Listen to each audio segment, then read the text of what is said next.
This has been one of the easier layouts of the entire set. Fucking island, fucking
the Pocket Billiards All-Around Championship. And once again, we're proudly sponsored by Diamond Billiard Products, Simonis Cloth and Aramith Balls. We also want to recognize our associates from Master Chalk, Digital Pool, and Outsville, and a special thanks to the tireless work of our tournament direction team from Bad Boys Billiards Productions. Well, we're in day number 8, and normally we would be ready for a big day tomorrow, can things, but we're not. We have day number 10 coming on Sunday, and that's going to be Championship Sunday, where all 3 division finals will be played. We'll crown our 3 individual champions and our master of the table. So please be with us. I want to just give you a little quick update on that for Sunday. We already have our 2 bank finalists, Tony Chohan and Frederick Gorst. We're going to have a rematch. That's going to be 1 set. So here's how we're going to get our 2 one-pocket finalists. 400 and there are 3 left. Frederick Gorst got a bye. Nobody has a rebuy. These 2 gentlemen are going to play for the right to go to the championship match against Federer on Sunday. So let's find out who it's going to be. From Sioux Falls, South Dakota, going for his 3rd Derby City one-pocket championship. There's no need to go through all the other accomplishments. We don't have enough time. We mostly know them. But what we do want to say, once again, is congratulations to this man for being the most recent inductee into the Billiard Congress of America Hall of Fame.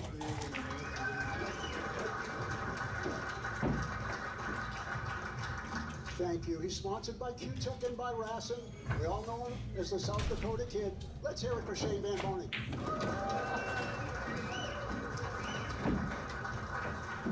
Thank you very much. His opponent is from Copenhagen, Denmark. This gentleman is the 2024 European Open champion. He's also the 2024 Bucharest Open champion. We call him the Viking. Would you please welcome Mickey Krauss? All right, good luck, everybody. Your official timekeeper is Hugh Kringle. Official photographer is Erwin Dionisio, and I'm going to send it up to the comm box now to the best in the business, Mark Wilson and the freezer. Take it away. Hello and welcome everybody, as it is pool expert Scott Frost and myself, Mark Wilson, coming to you from the AccuStats Arena. Glad that you're here, Scott, and describe your opening thoughts.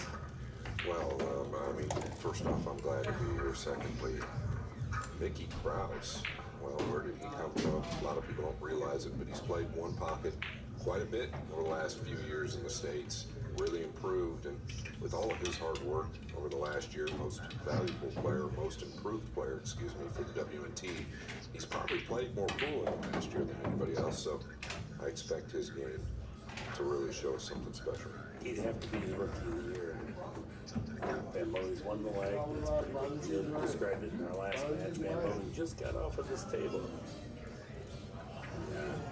He's playing quite well to come for a field like this. Yeah. Looks like the 7 ball. The opening here. She's a metal cap. No, he doesn't look happy. The 311 might be on as well to add insult to injury. Does he go into the 13, or does he really control this and try and come in front of the 13 with the balls? Or spin this? Is he accurate enough to spin this out to the center where he can play the 311 if it's home right? Looks like he's only pretty much playing on both sides. Might be heavy on the 13. Pretty good on the 9. Yeah, it actually looked really good where he can come out to the 5-3-11 if he'd like. I know you aren't big on these combinations for good reason, because they can easily miss. So you gotta get good in this ball. But you really don't want to try to get on the 3-11 here. I think the 5-3-11 is easier. There's more value. Yeah, definitely more value.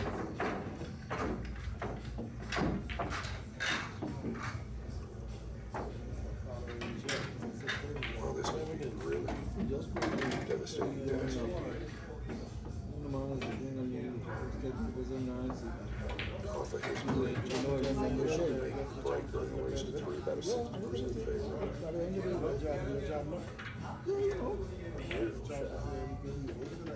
Yeah, now maybe you can pick switch back to the 15. Can't tell how steep he is on the 3. Seems like he has to rub into the 5 a little bit, which could make it kind of awkward getting on something. Okay. Well, good call. Get to the 6.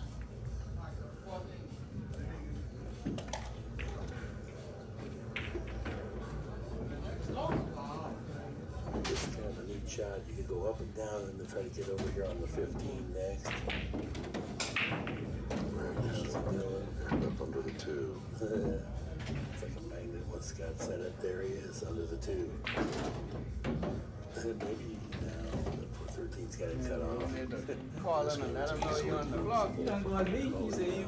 Shane's pocket looks like Times Square on New Year's Eve. I like it. I like the way he's thinking here. He's not going to do a home run. It's just try to edge something over on his side and tuck that cue ball down there below the 14. Maybe even jump over the 14 just a little tiny bit with this.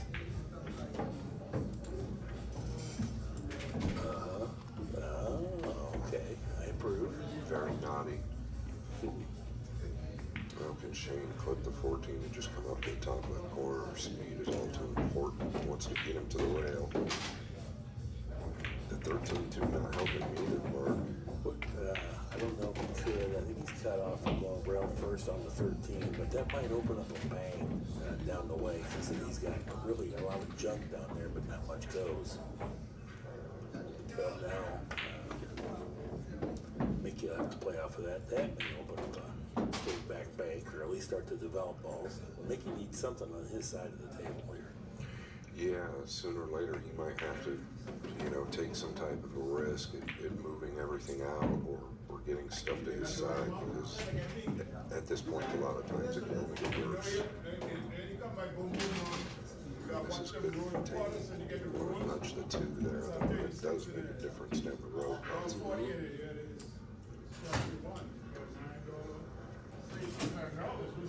Shane really needs Krauss to live up there in the top left corner. I think he can get it there off of this 12. That would be the priority. You're not going to make anything from here, but you can dislodge some of those balls in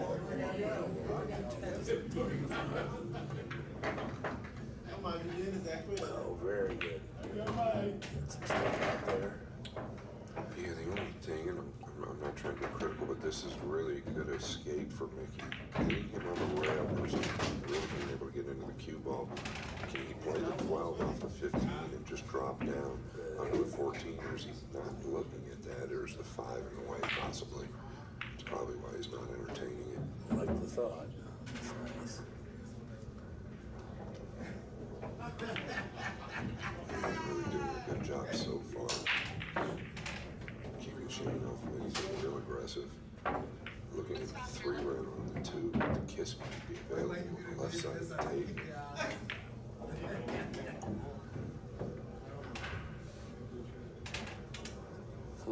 Just 3 railing it to get it on your side, but I don't know. Not getting any better here. Yeah. Mickey's did a good job to keep Shane very docile, because we know Shane wants to shoot something. Once again, the cue ball just completely off any rail. I don't think it's something to Shane's control. I think it's the fact that he wanted that thing off the rail. His previous shot, he wanted to get that 5 out of that jaws of the top. It wasn't horrible. Sure, I'm just pointing it out because it makes things a lot easier for Krauss, and the feature of the 13 is now removed. Can he, like, 15 ball 2 cushions and bring the cue ball over under the 8? I don't mind that at all. I don't know if you see, It's if we grab the overhead here. I'm talking about 15 down here, back down, and the cue ball. This is the priority, get that cue ball. Now he's not going to go in there, so cancel that order. Yeah, it's not a bad idea. There's a lot of options in this here.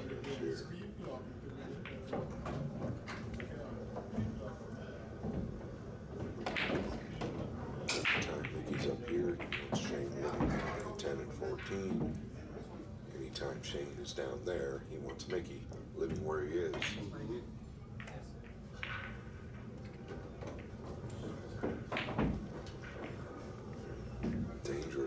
forward on the 2. You could try to bank it towards the 15 with an inside ball coming down behind the 5 for 10, but you're gonna have to cut it a little bit or hit it a little forward. Pretty dangerous. What if you stop on the 2 and just blast into the 5, you know, with the 2 ball? I don't think that angle's on, Mark. Maybe it is. Maybe not, yeah. I think it's a little too straight for that. Just to get something on your side, but yeah, it's gonna be tough from there. Okay. I think Shane likes that. Yeah, I totally get that. He wants to start moving balls his way, and now he's just surveying, what can I do here? Can you bank the 12 into the back of the 2? Or does he even want to touch the 2? He can bank it under the 8. Really damage. I think you can bank it around the 2, like you're saying, and go forward with the cue ball. It's not a certainty you get something good, but you start to dislodge that mess just like this. Well, I thought he would stun that. I thought it'd be more of a boost him on and stun him forward and try to dislodge those a little bit more. But it's still good. Well, maybe you'll be able to tuck him away, but the idea, the thinking was right, for sure. Yeah, I'm really surprised he didn't power that. It really did some movement out of that cluster of balls there. Now he's in trouble. Well, you know what? Get to 13. I think 5's got to cut off. Might have to consider kicking up towards the 15 again. If Shane would have studied Power One Pocket videos better, he would know. He knows. I think just a little bit. Because he's done it to me a million times. How do we get those Power One videos anyway? Well, we've gone to the digital era since Old Boys Couple Point. Oh boy. Look at this. Okay, I think. Actually, cut off. Look at this. Yeah. Andy's got the 5 in a better spot. Okay. It's a digital era. So we're not selling DVDs anymore. I'm sorry. No, you're good. I appreciate that. Well, if I want to watch it, what do I Well, we want? haven't gone digital, but if you really want one, reach out to me. I might be able to pick one up somewhere. You know, yeah. Trying to start with 5. Over. Yeah. Look at that nice speed, too. Really, look at this.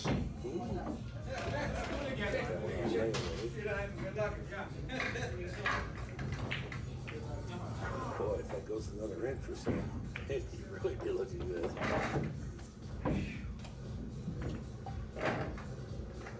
Yeah, common denominator that I'm starting to witness, and we see it typically every year, is age, right? That are Gorsty younger player, Krauss younger player. It's pretty strong that survived, and Shane plays so much pool and is still in very good condition. It's probably the only reason he is still here. Because this tournament will drain you after 8 days. He played Krauss, that raced 120, and then played 6 or 8 hours every night, high intensity pool, and practice 3 hours every day. I mean, Yes, and that match he's a warrior. was drained as well. I covered that match, but they don't ever stop. And Shane's never stopped. He's just a little bit older now. And even Gorsty said afterwards, I didn't think he'd be able to hold up like he did. Yeah, I know that Shane never really lost a long race before. I think that once and maybe Shane that once, but other than that, he's the king of the long race. The match that Arcolo lost a couple long races too, but the match that Arcolo won, he won 120, 119. It was insane. Yeah. All right. Is he considering the 13 mark? I think he is because he wants to shoot. He can get something going here. It needs to go in. Big time shot. Overcut it. No. Can't fault him. He's on the 4 there, maybe he can do something good. Let's see, Krauss is playing for 3.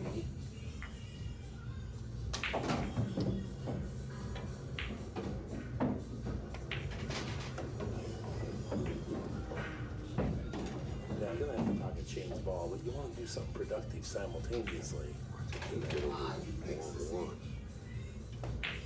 Oh, and the one's laying off that 8, like it might go in. I see what you're saying. At the very least, you'll have a hanging in your hole. Yeah, you can go with the 13 if you want, but you just don't want to risk following the 13 with the cue ball. So I think you really just want to focus on getting this ball down. It's very, very makeable. And you hit it soft. And game number 1 goes to Mickey Krauss.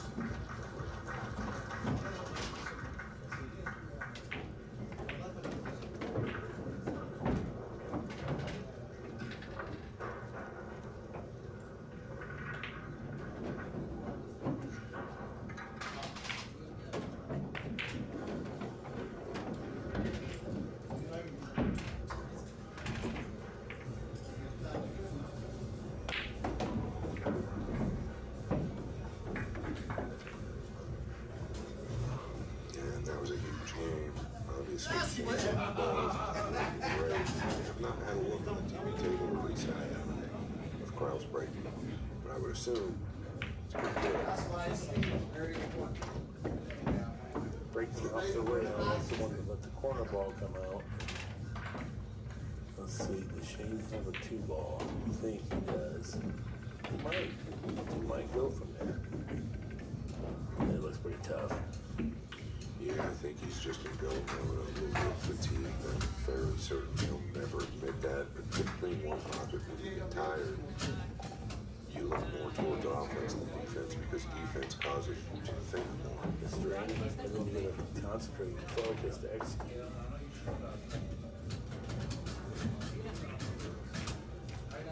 Here we go.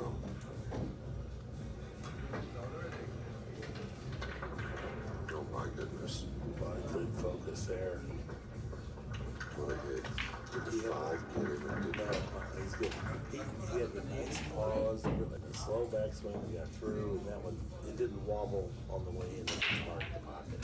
Yeah, I almost wanted to see a replay. I think the 13 was literally booking towards the cluster and opening them up and got a kiss. What a clean hit that was.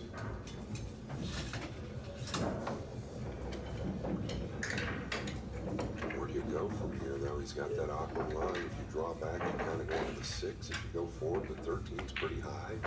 You might come inside the 13 and just go above it and just back cut it down. Boy, he's so straight working offensive bail. He's going 14 now. I like the decision. Oh, doggone. Didn't get anything at Camp Bank either.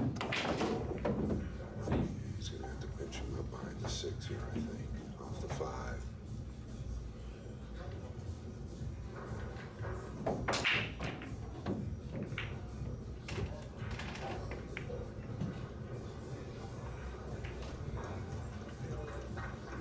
That protects the 8.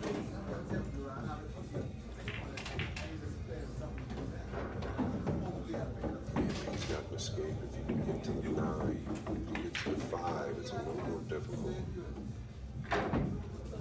Might be able to get an escape off the 3 as well. That's too small. Right? The draw and speed down there behind the 8. Could be a little short.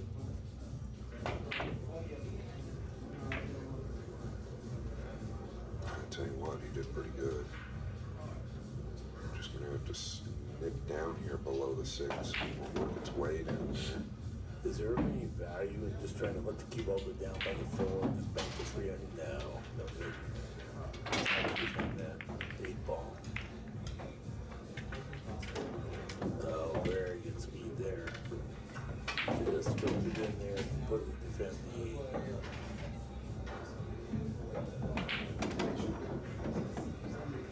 Pretty easy escape here, though. I mean, Right. nothing great. I think Shane can still continue to do the damage, but he can come off the 9 more than 1. Is he looking to play the one off the back of the 13? on you and send it his way. I think it's pretty aggressive. I just don't know where you're going to provide cover for the cue ball here.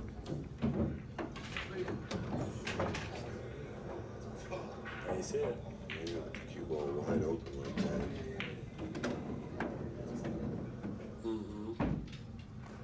Dangerous. It was a nice hit.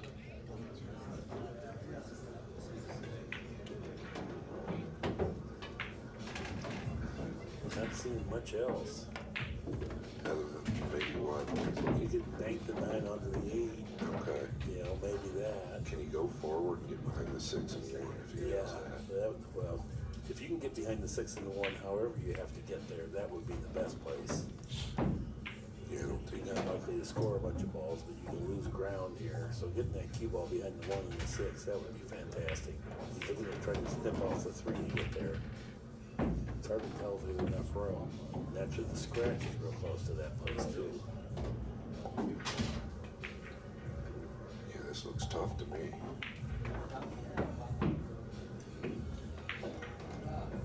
Oh, smart.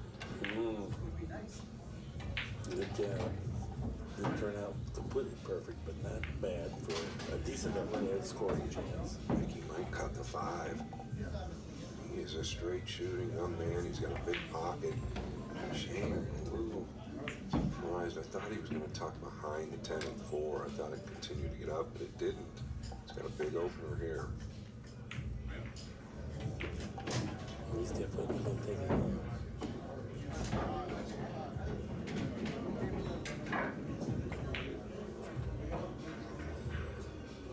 He kind of jumped up on that one a little bit. Yeah, I'm wondering if he actually played that ball instead of just played the cue ball to come out of the 8, though. He did have body movement. It seemed real quick. Now he's going to look behind the 1 and 6, I believe. Gorgeous, gorgeous. Yeah, that was a good job there. Now the balls are starting to favor Shane in a big way. Yeah, exactly. What are you going to do in this position?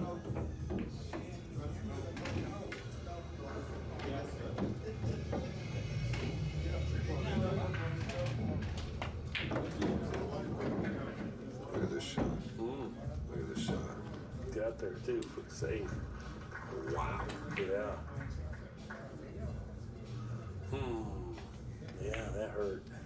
Kick behind the 1 and land on the 6. There's a 2 seed. Man, that's great. If you could kick behind the 1 and then just a soft speed, that's all you need. Okay. Not bad. Not bad. Got something done there.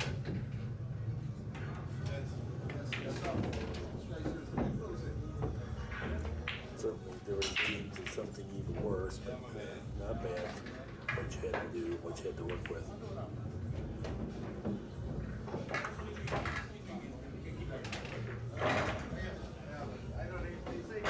He just does a little more than what's required. There, he put some check on that ball, which sent those balls towards his side of the table.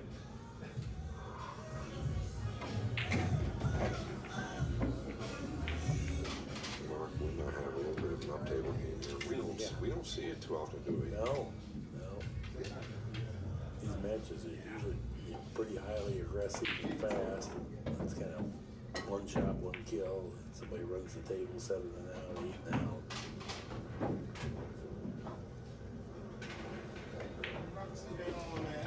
Shane looking to go up table. He's got to be careful. There's nothing wrong with just wedging below the gate, too. It's kind of a tricky little move that can sometimes fool your opponent. I'm just talking about possibly just soft wedge below it. I'm not saying that's the shot, but it's possibly an option. Could go forward on the 9, double him up behind the 10 and 5. It's an option. Getting the cue ball down by the 13. He wants to shoot. But he doesn't have a shot. We know he wants to shoot. Offense is, that's not a possibility. Oh, he's going around 3 rails. Very pretty. Got everything. Nice.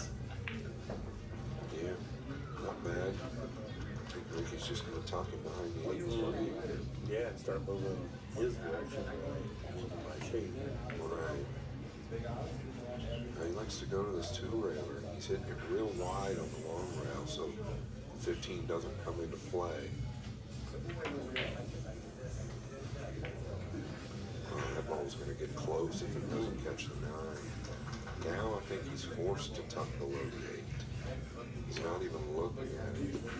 It can get you out of a lot of trouble. Now he's taking a look.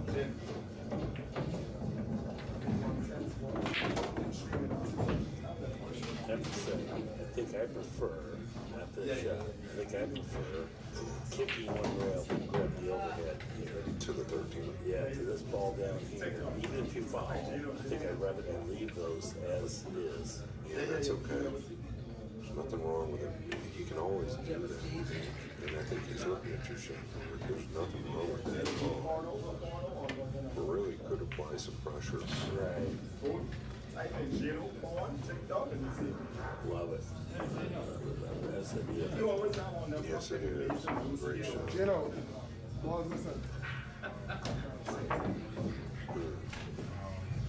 going to be hard to get it behind the 3 and 8 now from up there. That's why he's going off the 10 really thin. You want to do something with the 10 on the 5 off the rail. With the 10 to the rail, off the 5, and get the cue ball over there.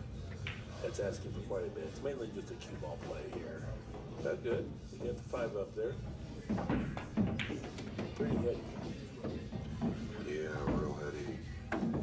Shane's going to have to most likely come up with 9 down the barrel. I don't know that he can get under the 7. Might be able to swerve. Yeah, that's not fun. I don't think you want to have to masse to end up getting exactly behind the 5 and hope that you get the right amount of masse. Well, if you do catch the bottom of the ball, the right English will take you to the 5. But How you doing? The elevator like he's doing it. Yep. Oh, nice, nice, nice. Oh, wonderful shot. yeah, big bonus to it too, right? He tied it up, which is huge, tying the 6 and 5 up a little bit. Yeah. How tough is it when you have to masse and have the right spin to play safe? You know, that was the right shot. What a good shot that was. Is Mickey going to this 9 again? Most people would think you can't miss the 15. Watch how high up he hits on this long rail. And that gives him a lot of cue ball control, although he didn't miss his mark there. He's been hitting higher until he caught the 15. Well, now it's Shane's turn. If he wants to play the 2-railer, I don't know what's available in the 13. That was an error there. Soft kick to the 5, but you've got to be aware that you might open that ball up. And you don't want to leave him so he has an easy escape on the 15 drawing back, because he's just going to continue to pound those 3 and 8 more pitches away from Shane's home. Shane's wanting to do something more aggressive. I don't blame him. Okay, yeah, 2-rail it towards the clutter over there and see if he can't tuck the cue all right. Yeah. Oh, good, good, good, good. You lost the cue ball just a bit. Just a bit, but not bad. He had a chance to really rearrange things over there. Didn't get the cue ball behind where he needed to be, but it was not a bad effort. No. Maybe a little more focus. I think the cue ball might have been a little more important there behind the 5 and 6 than the other ball.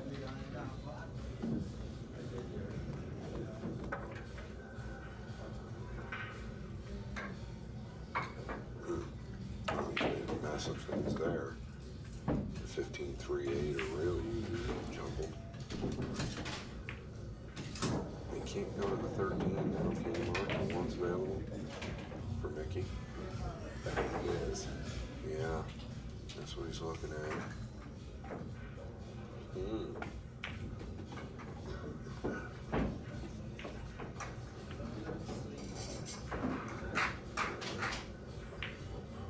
He's going to the 13.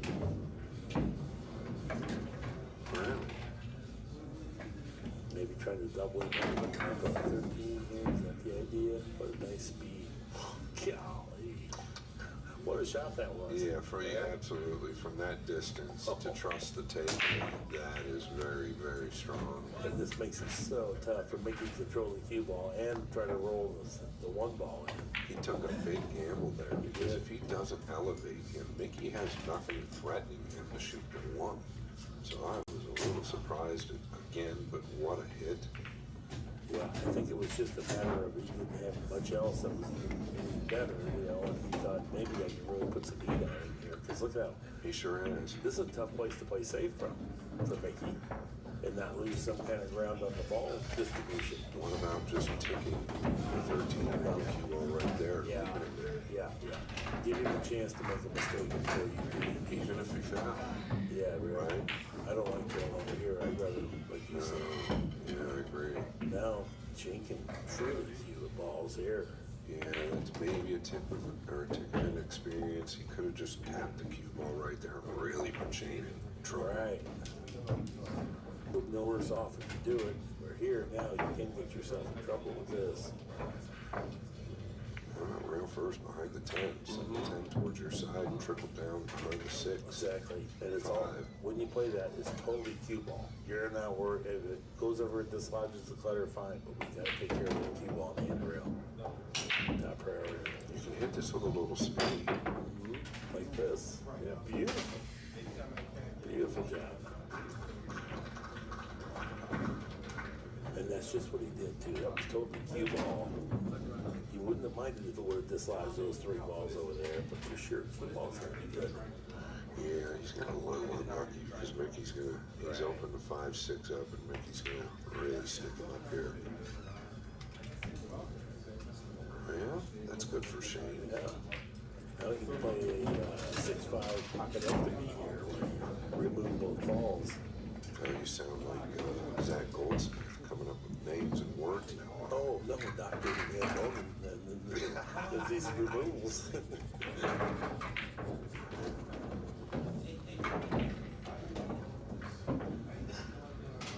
surprised he didn't remove both of those to your pony.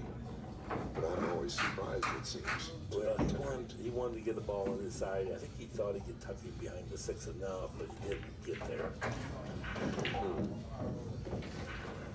But I think, 10 into the 15 or 10 into the 11, and whatever you're comfortable, get the cue ball up there against the 8. Yeah, he's going to be living, still living back there. Good news is he needs a little more arm from the bottom side towards the 3. It's probably going to be moved soon. Oh, if he had hit that pretty solid, he got a little lucky with that speed. He was playing the 10 towards his pocket as well. Got it real thin.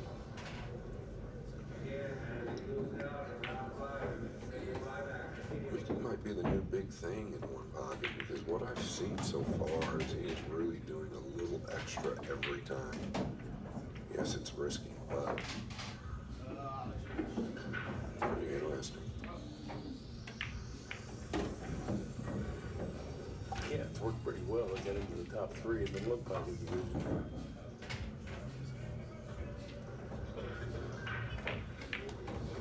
Do you ever consider taking a look up there behind the 3, just seeing if that's worth anything?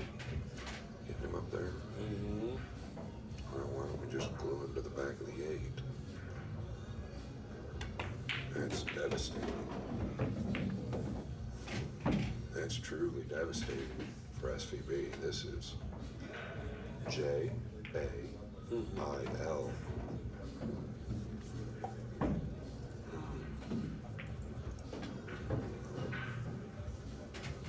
Yeah, and you can't just go that way. There's just nothing he can do to get the ball close to his pocket from here, and it's going to be very hard to keep Mickey from getting the ball as close to his pocket after the shot. You can take the 8 again, just nudge right there. Taking the 12 and going yeah. Watch the corner. Yeah, look out. It's scary. Did a great job. Great job.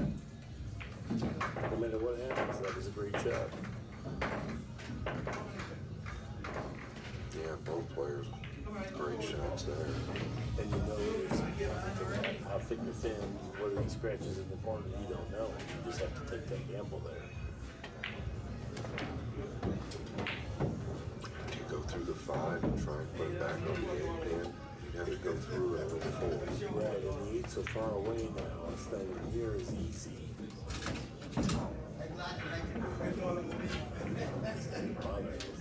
That's a little interesting there. Shane might take a look at the 3. If he can find a way to shoot it where the cue ball is freed up, he will. Can he drop between the 12 and 9? Get back down here. Shane's capable, clearly. Yeah, you want to air, the cue ball going towards the 9 here. You want to air forward. Nice, nice. Oh, you ripped that bank in. He hit it too good. That's the problem. When you make the bank, then the cue ball does exactly what you was hoping for. When you miss it, the cue ball doesn't. It's a conundrum. You hit it good, it doesn't go right. You hit it bad. It's true. It's a great point. It happens a lot. He hit it just how he wanted to, and then he ends up with nothing for hitting it so good. But from where he was at, he had to gamble. He's not happy. No, he wants to do something more than nothing, and that's all he has is nothing. Okay, maybe just a top spin. The 6 ball goes up to the 10. Just let the cue ball get up to the 6, and maybe the 10 moves over a little bit. No, he wants to do more.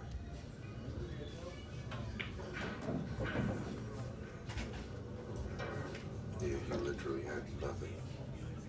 I was thinking much softer with the spin, and just lightly move that 10 ball over and leave the 6, and then have the cue ball catch up with the 6 and just stay there together. Oh boy, difficult. Elevated to a 10. John Schmidt says this: anytime I see a guy gets his cue airborne in a 1-pocket game 3 or 4 times in a game, I know I can beat him. For just this reason right here. Yeah, your accuracy on the cue ball diminishes like 60–70%. Yep. I tell amateurs this all the time.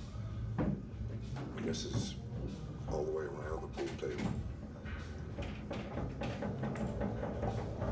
Yep, there you go, John. Just what you said. Once he gets that cue, he loves it.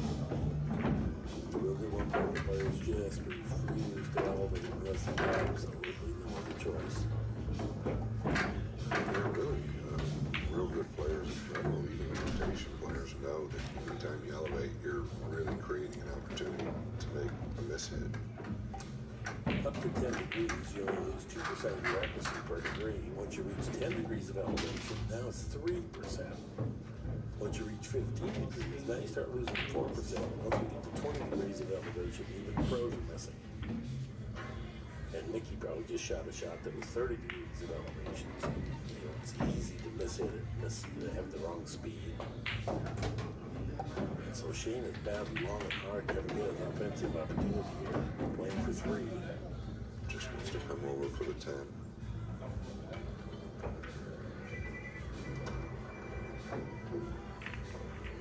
He's falling straight.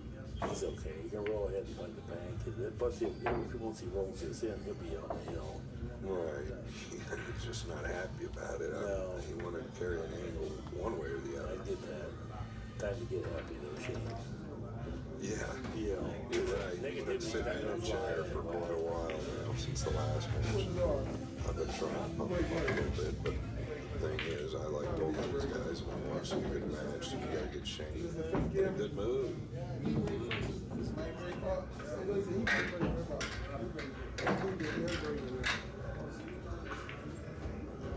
Yeah, this game here, I don't disapprove of that decision.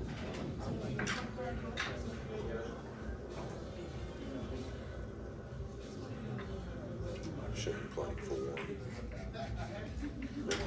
Needs a doctor. Shane's going to be kicking this. Just don't want to risk fouling. No, you don't have to do anything here. No, just trim off of it.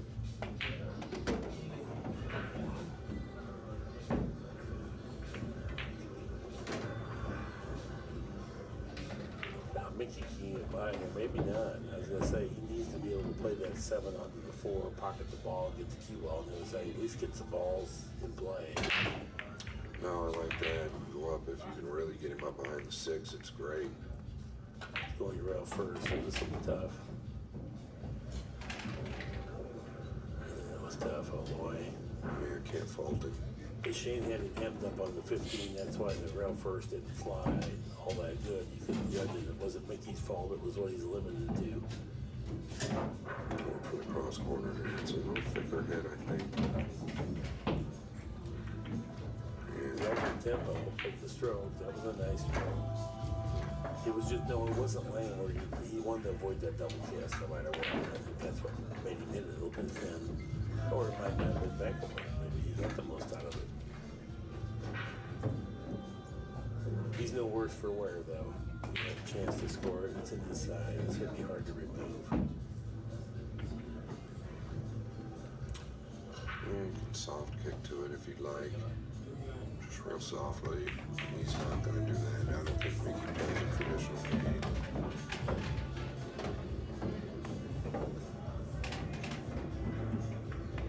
Yeah, this was danger all along.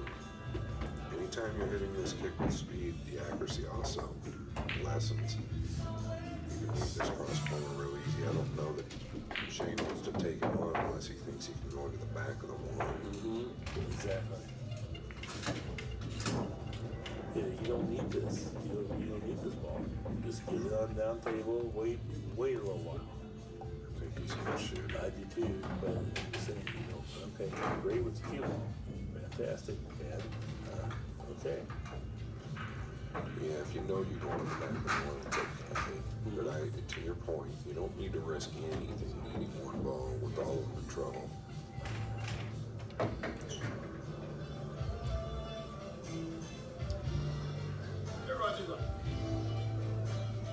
Actually, I should say the ball up on the field except the 7. No reason to risk anything.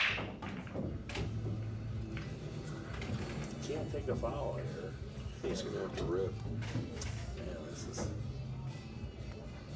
Can you get it out of there, Scott? I don't know. It's tough. Either. Yeah. Bottom side seems to be the only way.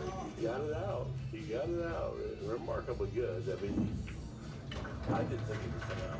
Yeah, he got it out. I think he was going to be home free until the ball that he got out come back and slapped him in the face and left him straight in. Green 6. It's always a risk with that, but he did get it out of there. Oh boy. Got it fat. He got it down. Yeah. I would say that's how you know when you're playing good, when you almost miss. When you almost make it, you're not playing that good. Right. You're missing. Now you're playing good. What a good match. What a good game it was. What a battle they had down there at the end with those.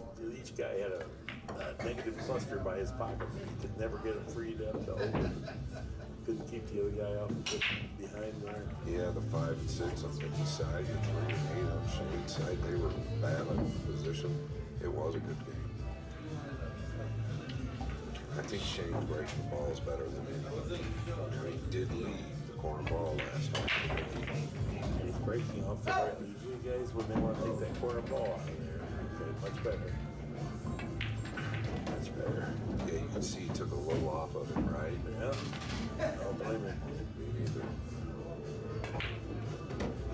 Like he's such a straight shooter. His moves are good, but his shooting is better. Yeah, and his moves are only going to get better, and that's obviously why he's here. It's pretty impressive. Well, bank to 14. Come 3 rails. I don't know on these tables here, but on this table, that 3rd rail opens up real easily. You've got to watch this corner, unless you play it extremely short. Well, that's what he tried to do. He didn't mean to catch the point. He tried to catch it extremely short and come 3 rails behind the 15. Oh, yeah, I see what you're doing. He missed the entire end rail then. Yes. Right. Because he knew it would open up, so he tried to come real high on that long rail. Well, mission accomplished. He was a diamond and a half up the long rail. He had to get to the end rail. Exactly.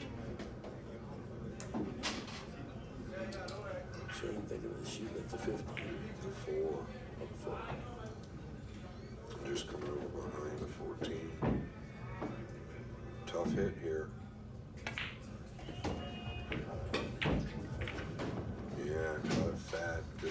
disaster. Disaster for SVP there. Caught it fat, got into the 4 a little too much. Went directly into the 14. Mickey Krauss with a real opportunity to possibly even run out if he can somehow get up. I don't know, Mark, how do you get up into the 7? That would be the dream. I don't think you can do that from here. Right. I think you attack the 1 ball here if you can. And then you flat it off and go over your back up to 12. Or you just go right to back up to 12. You can hit the 7-1, I guess.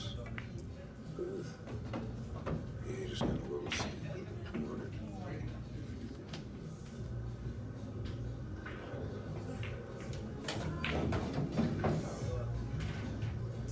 Can he draw to the 12 from there? I think, yeah. I think you can. That's got to be the priority here. Oh, wow. What a shot. What a nice shot that was. He made that look like it was a hanger. Yeah, he really did make it look easy. I thought that was way more awkward than what he played it. So it's very smooth viewing action too. It really assists accuracy.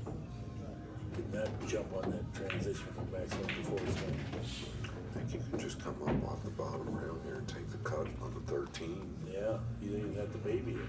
He's elevating it. I mean, he wants to develop the 15 here. No? Yeah, just the cut on the 13, right? Yeah.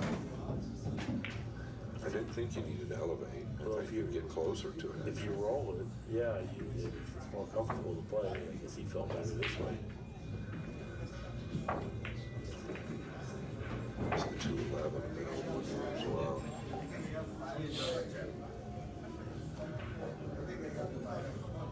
Well, the 211 must be available with the 3.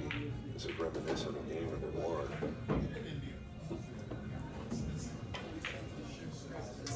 It looks to me like the 9's got him cut off a touch, but I guess not, huh? He's going to shoot it if that's the case. All right. Must go.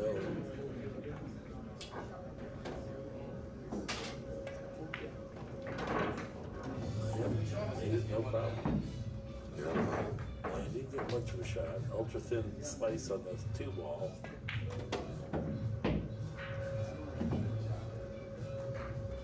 Is that, we're hearing Carl Baum's jet warming up? Is that what we're hearing? Sounds like it. Yeah, no Got doubt. something in the back. It's about to take off, I think. He just got a 10-passenger Gulfstream. That's what it sounds like. Playing for 3 is Krauss. I don't know what he does here. I feel like the 9-8 combination is just too dangerous. You're going to go into that 10 heavy. You're going to give him something to Shane with the 15 possibly, or the 10. Shane would definitely be in the mood to shoot at something if he gets a turn here. He will be invigorated. Yeah, the 2 is pretty steep, but it's definitely doable. He's a favorite. I don't know that you want to spin it though. Pretty straight cue ball here.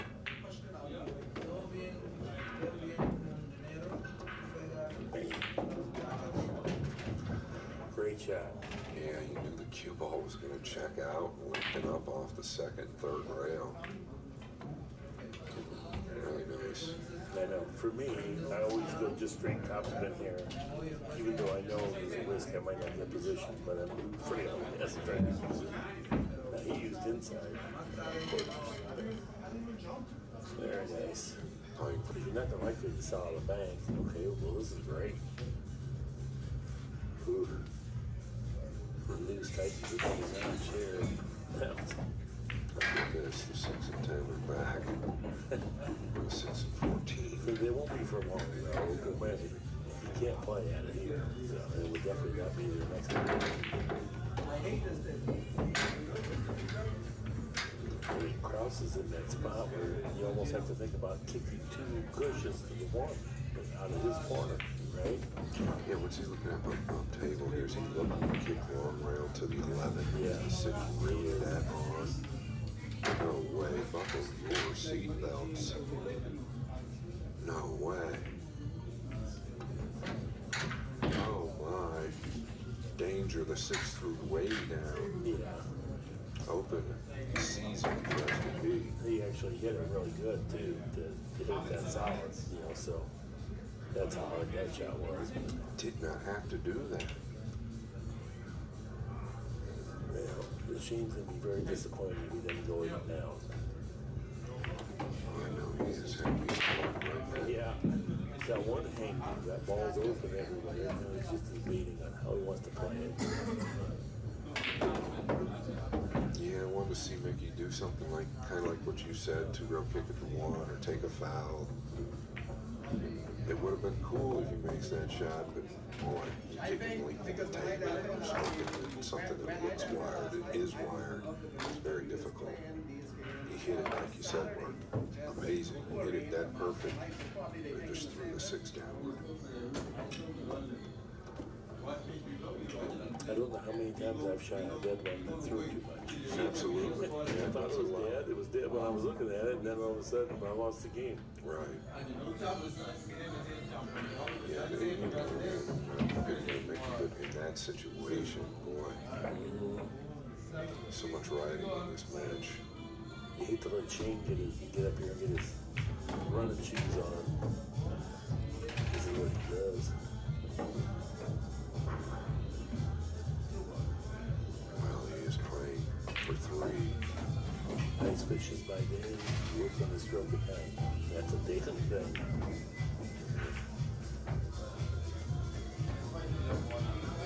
This ball is available.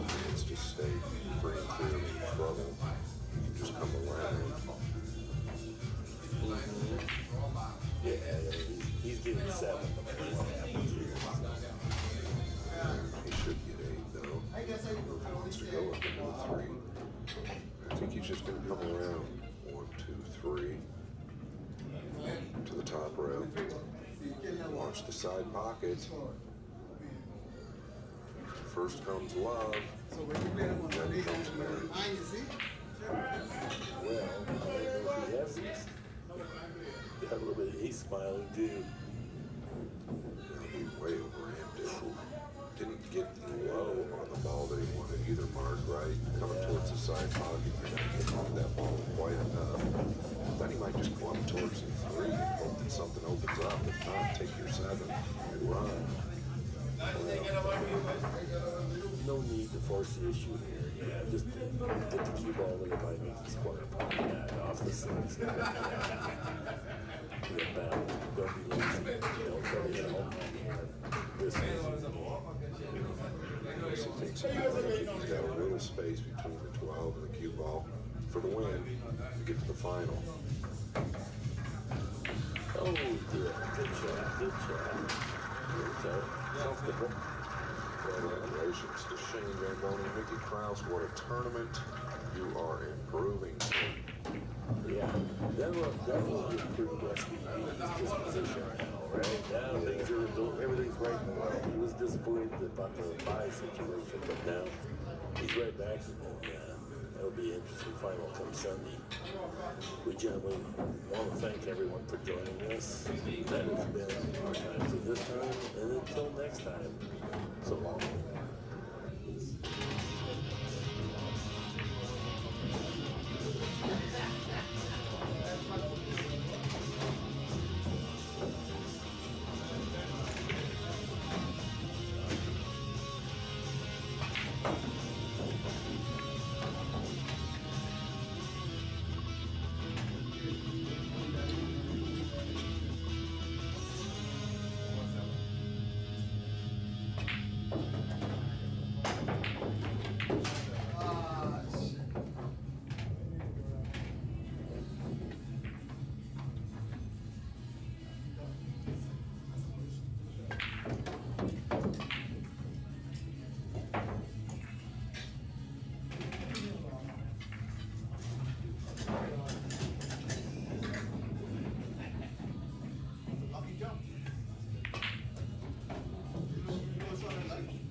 Hi guys, welcome back to the beautiful Caesars Casino here in Southern Indiana.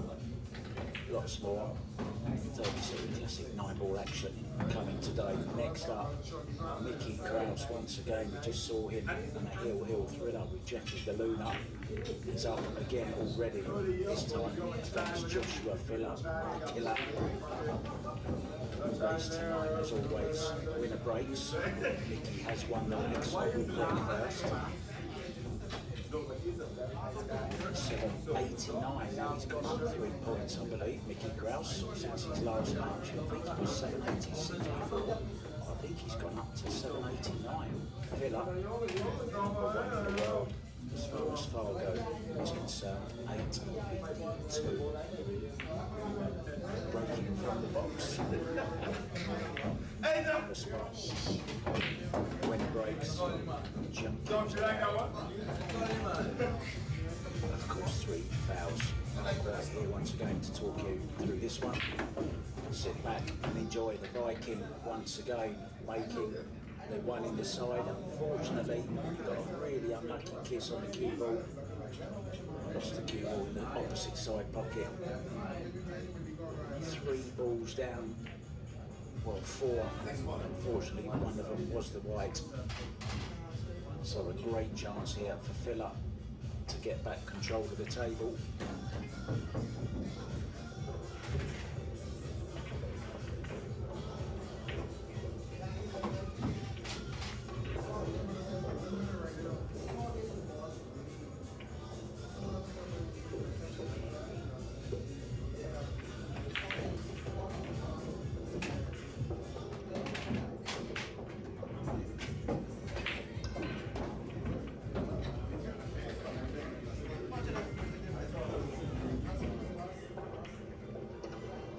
When your opponent makes 3 balls on the break. Very great opportunity, isn't it? Lots of space on the table, nothing to get in the way. This is a formality for somebody of Fuller's class.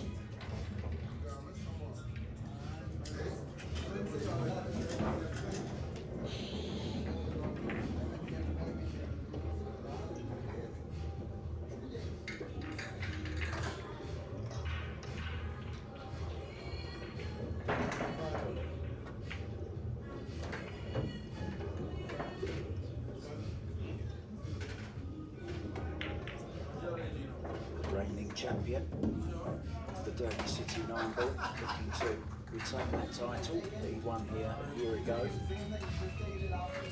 He's going very well. 1-7 match, still no losses for either player.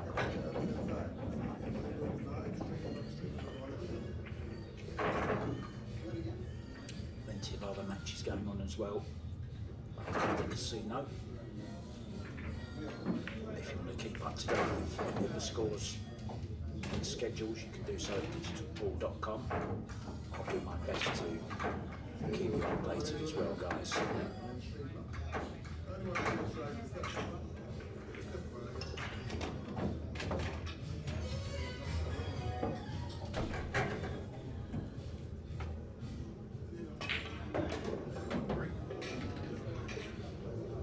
Dry break from Filler. I don't think I've seen Mickey Krauss miss the one in the side at the moment from the break. Made it every single time in his match against Jeff the Luna. And Mickey could so easily have lost that. It was 7-5 up, 8-6 up, and Jeffrey DeLune was at the table in the deciding rack and missed a 2-ball, which you expected him to make. I think he's going to have to dig down here, just nudge into the 5-ball to get himself on the 3.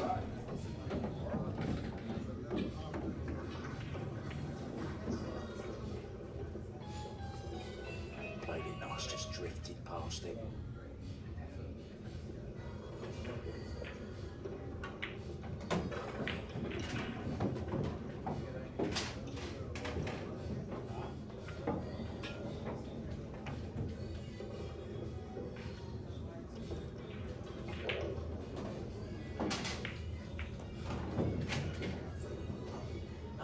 Positional shot there, getting onto the purple 4 into the left-hand side pocket. Could just stop past the 6-ball.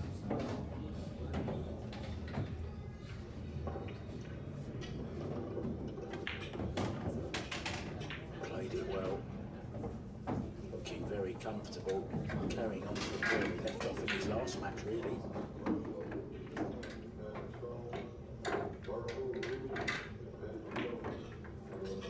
And if he can carry on breaking like he has been, he's... I wonder, did the movement in front of his eyes there of the player on the next table, getting into position, just put him off his stroke slightly. If that happens on the backswing, there's nothing you can really do about it if your eye gets taken away by something else, but that's part of the game here at the Derby City.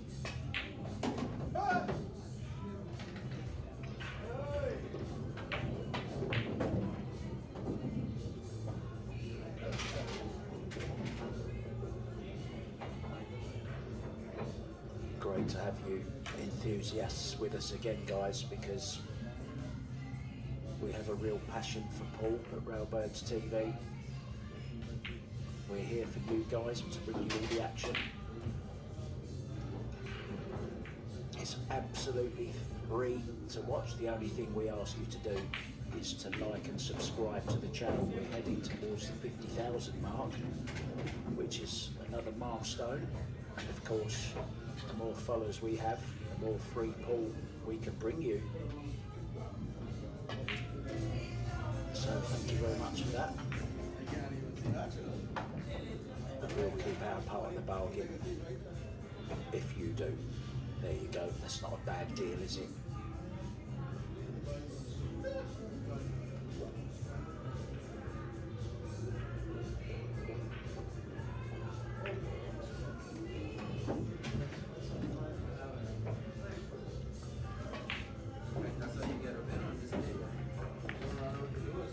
Actually looked a bit like Pia Filler on the table next to us. I recognise the stance. She's got both legs straight, doesn't she?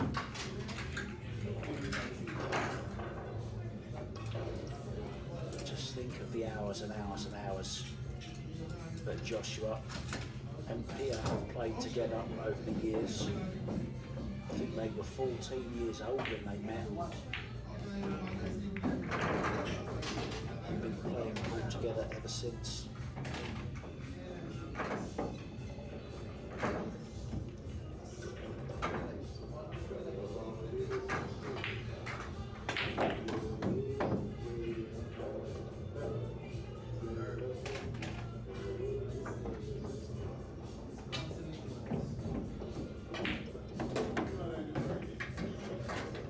If he does get this break going, it's going to be very, very dangerous. Well, look at that. Would you believe it? I think Josh sees the funny side of it. I think he might have to kick this from the back rail, you know, just push it past the 7, try and hook him behind the 7. I think he can do that.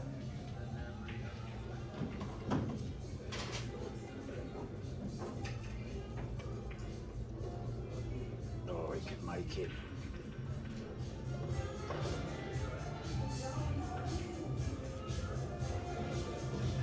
Big shot here, draw to the side rail, left What's that? Maroon 7.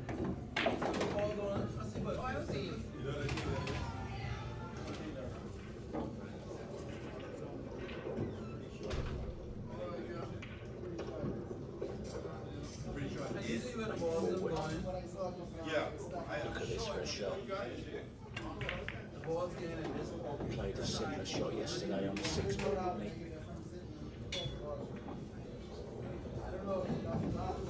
Yes, that is Pia on the next table, look.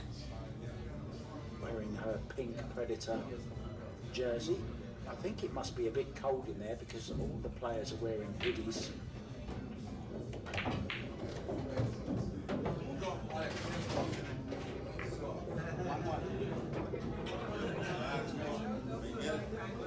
The perfect start for Joshua Filler.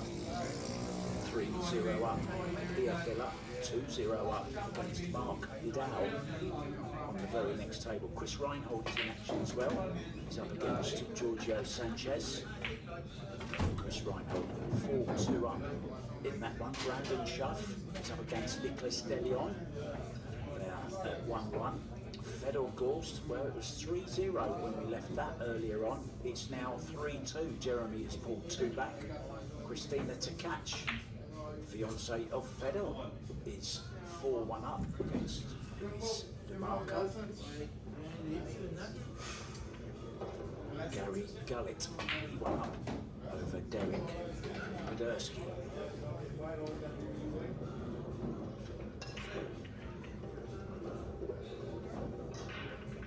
Terrific break again, balls falling in everywhere. Has a nice look at this 3 ball. 3 balls down. Can come in between the rail and the 8, back to the centre of the table for the purple 4, into the top left as we look.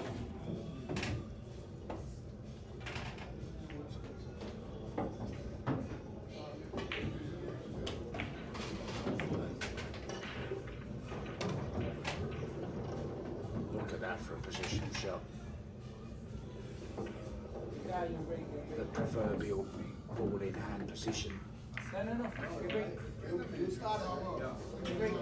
Said it yesterday. We had 2 9-0 victories yesterday and a 9-5. Played some great stuff, and I honestly don't think there's anyone better to watch before flight than the man at the table right now. Just gets on with it. Such a straight shooter. Positional play is just simply superb.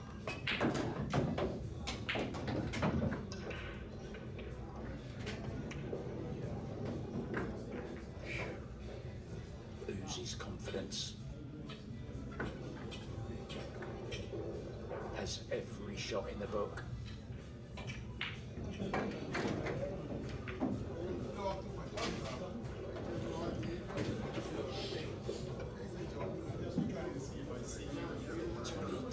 Could be a very big year for Joshua Filler. I know he would love to start it off by retaining the title that he won here a year ago. Here now 3-0 up as well.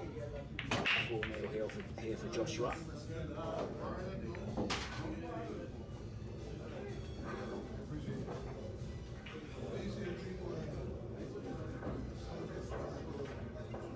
I think everyone's getting, we're all getting older, we're all getting balled up.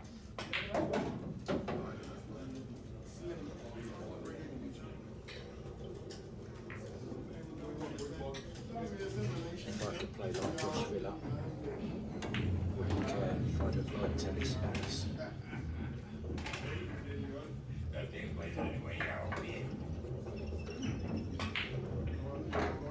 Good break again. Nice look at the 2 ball. It's a little bit thin, but I think it's one he'll be taking on.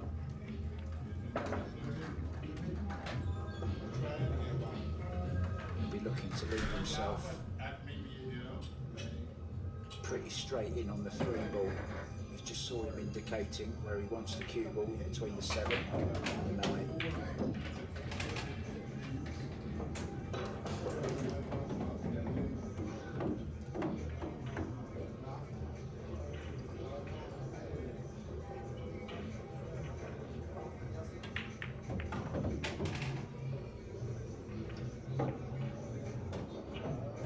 love that kind of KC.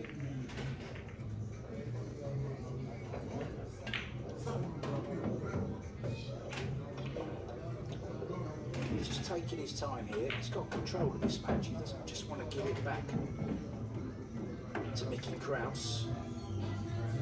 So we play this as a two-way.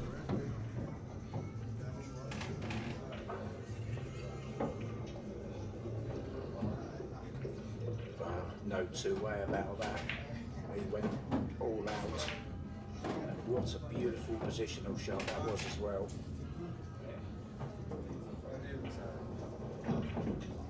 And just draw back a couple of feet. May even be able to go forward. I'm not quite sure what angle he has. Yeah, I could just draw.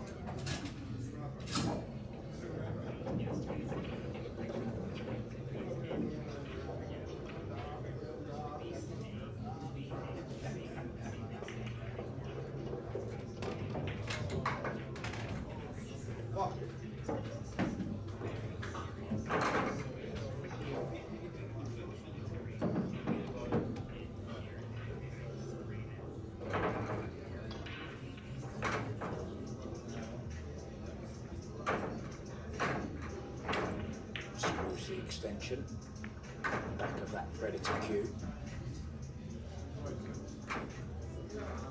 Joshua played with wood, played with a Z shaft, played with a 314. Then he switched to Revo, then he went back to wood, but now the last, well, at least 2 years, he's been playing with nothing but the carbon. I think it's safe to say he feels totally at ease now.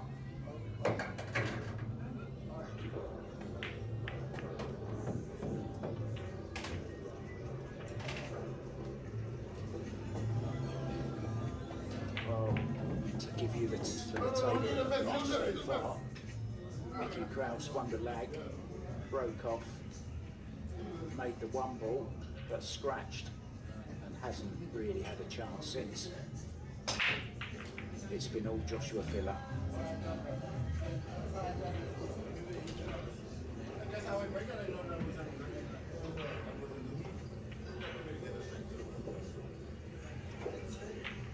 He's got such a small backswing, but still gets the cue through the ball.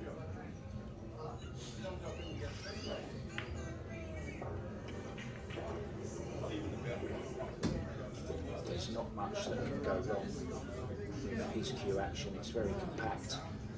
Straight back, straight through. 5-0. He's a man on a mission. Some latest scores for you. John Moore 4-2 down to Ray Shabib. Maurice 1000 is all square 2-2 with Lucas Fracasso Burner. Brandon Shutt 1-1 with Nicholas Delion. Fedor Gorst 3-3 now. He went 3-0 up in that one, Fedor Gorst. Jeremy has clawed his way back to level. Christina Takats 4-2 over Louis DeMarco.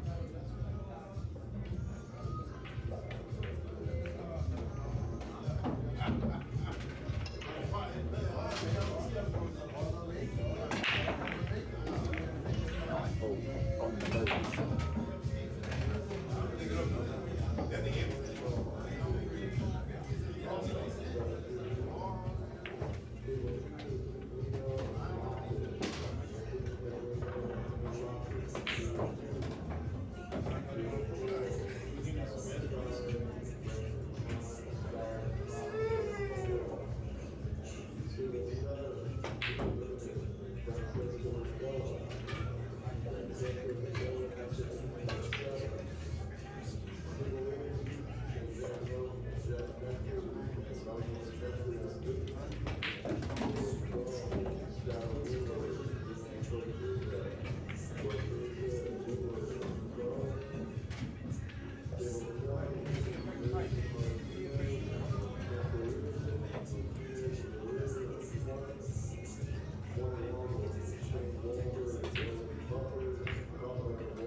announcing round 7 matches. Big names you might have heard there: Shane Van Boning, Mika Immonen, Tyler Steyer, Lee Van Corteza, some big names.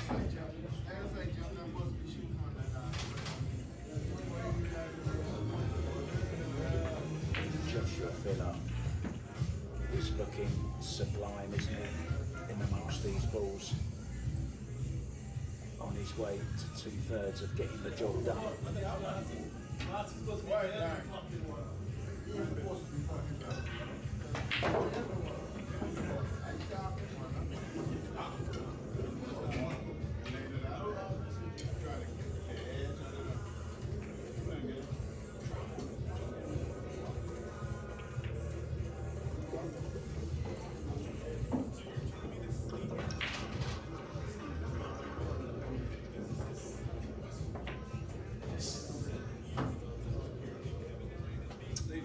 Not much to say really about this.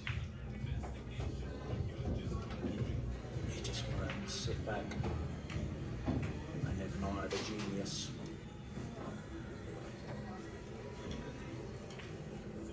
Some time ago I predicted a Shane Van Boning versus Josh Filler final.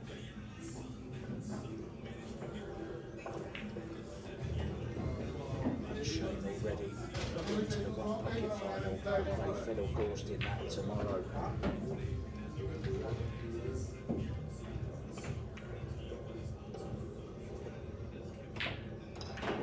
Nicely done again. Another broken run.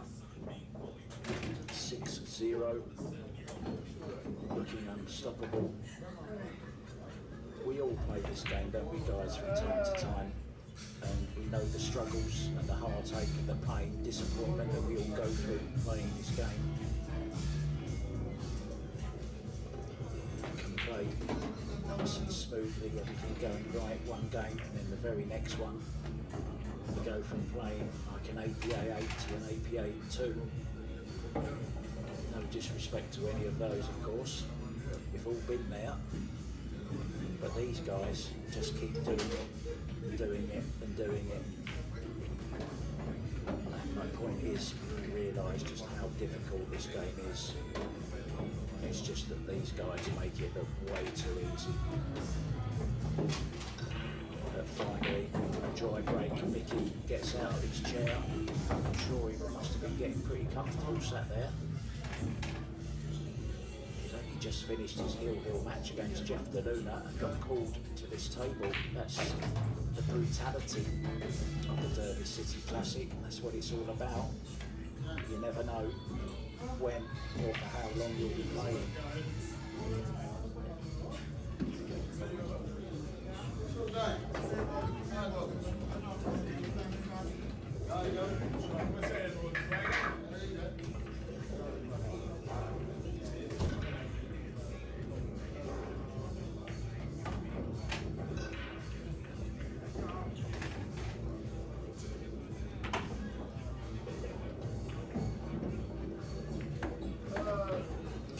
Pressure off.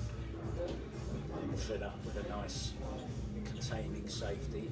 Mickey really needs to get a good telling safety here though. Get that cue ball in behind the 2 and the 7.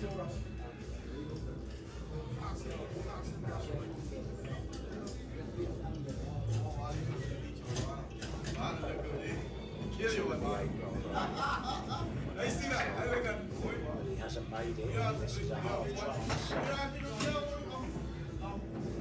Possibility. 2-8 combo afterwards as well.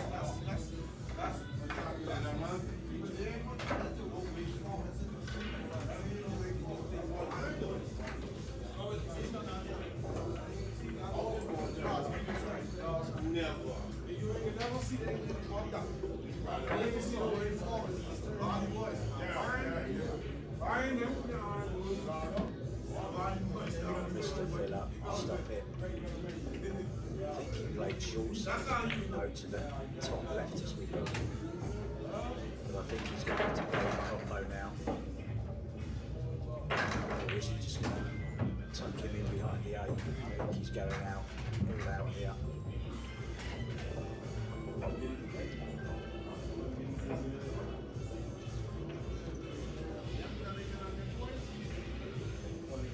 just draw a stun, or just run it round the back of the 3. Let's see what angle he has. Just a nice little stunner.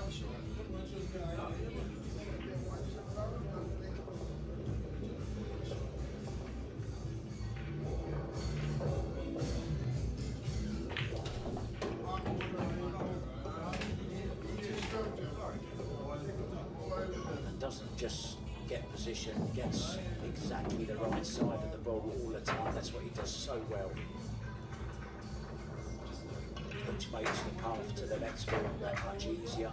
Just letting the cue ball go in the direction it wants to go, rather than making it fight against its natural path. It's a big part of what makes the Filipinos so great, their ability to just let the cue ball flow and go where it wants to. There's Pierce Labutas there, look, winner of the Bigfoot.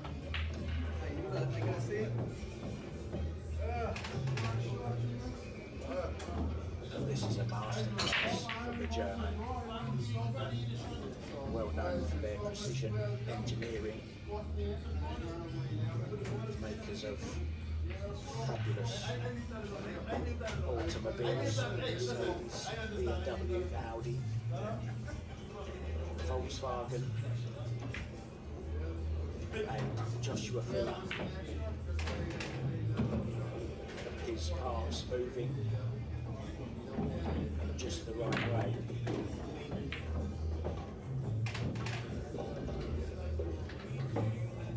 He's cruising. Mickey Krauss is taking the bruising. 7-0. Absolutely brilliant.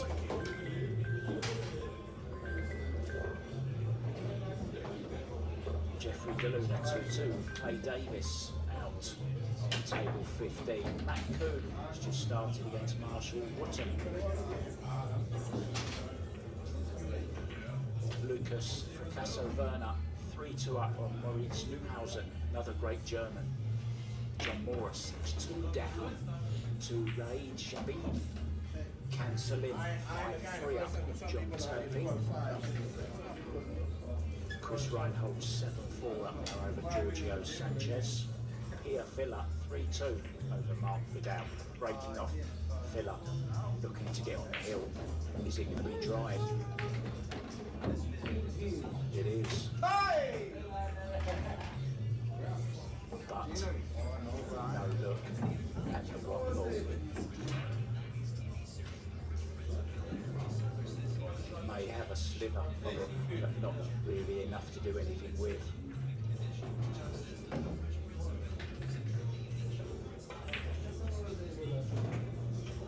I just wonder if he might consider pushing to the jump here, because Josh being a left-hander wouldn't be able to get to it.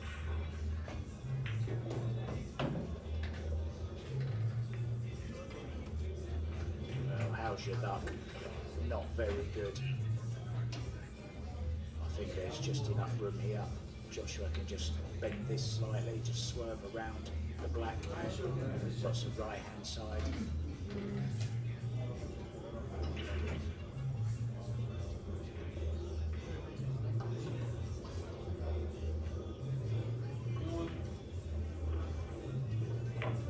He doesn't like it.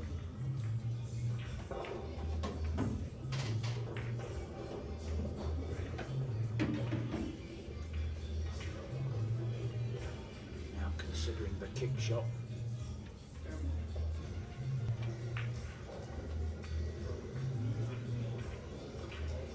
He's played that well, played that very well. Now I think the jump stick might come out from Mickey Krauss.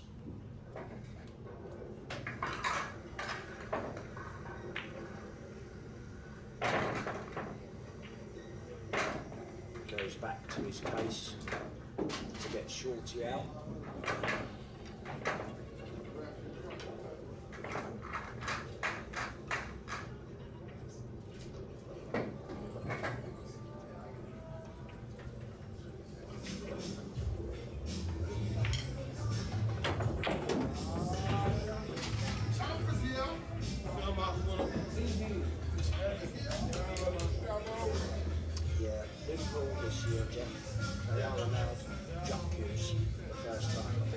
influence of the fact that it's a natural ranking event, all very, very close. So it's another chance to fill up.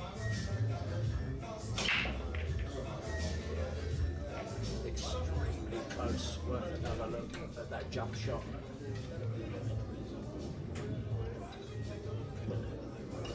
Well, if you're 7-0 up, that jump shot goes in. When you're 7 down, just rub salt in the wound.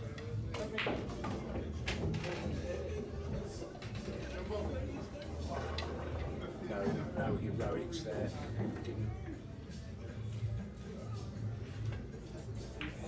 Didn't risk going too near to the side pocket. Took a longer to the ball.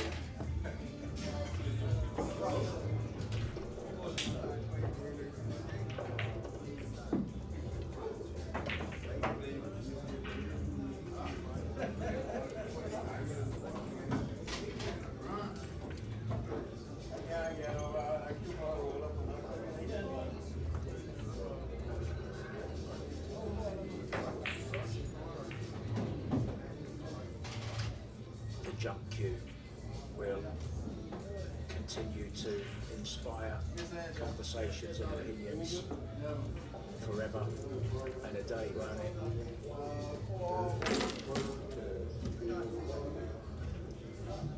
I think it's another skill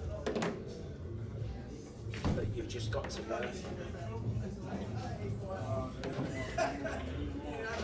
It's an added variation to the game, which makes it more exciting, but that's just my opinion.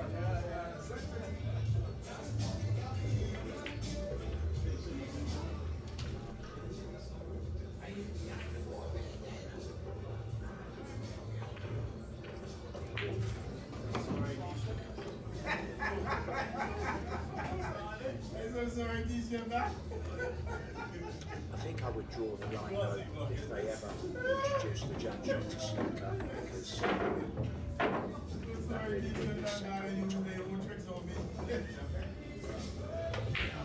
especially on those cloths. But I wouldn't be adverse to ball in hand and a shot clock at snooker.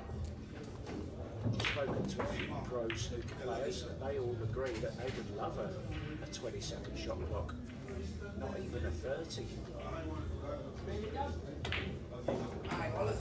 Those of you that have seen snooker shootout, that's a really exciting game.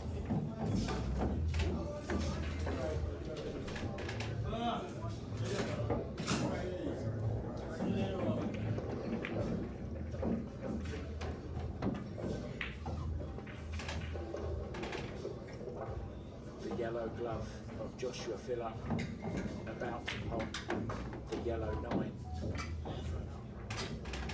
to go on the hill. Mickey has had very, very few chances to scratch the first rack, and then one missed ball I can remember. Apart from that, he's done a little wrong. It's been all about how this man at the table has been. 4-3 up now. Jeremy Slide to catch 5-2 up on Billy DeMarco. Here Phillip 4-2 up on Mark Dow. Chris Reinhold, well, he was flying, but it's Giorgio Sanchez who's coming back. 7-5 there now to Reinhold.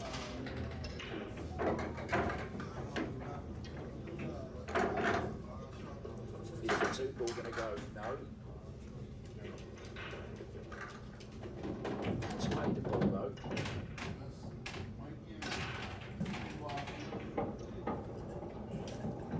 It does have a look at the one. Goes into this bottom left-hand corner as we look.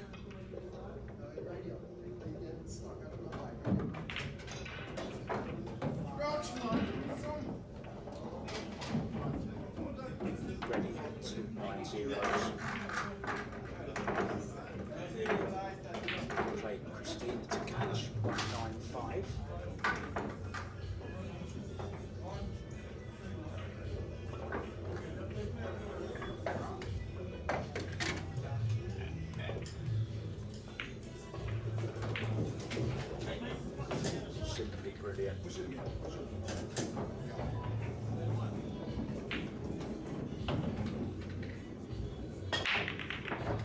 yes, he's got lots of talent, but he also goes very, very hard.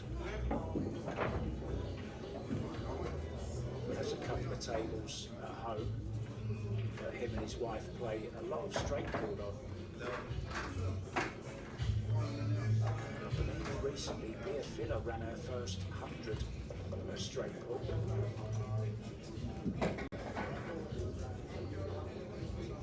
Oh dear. Oh dear. Well,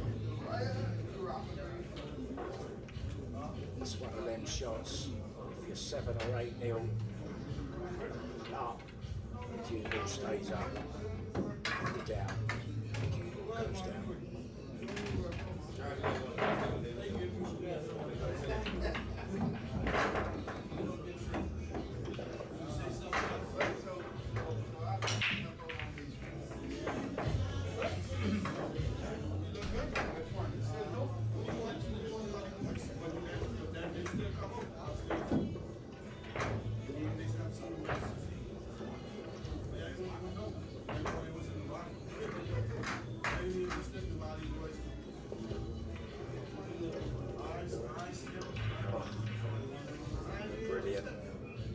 So it's not the end of the road for Mickey Krauss. He hasn't lost yet, so he can nip over to the tournament desk, pull out a Benjamin Franklin and say to Rick Jones, put me through into the playoffs again, please. I haven't had enough just yet.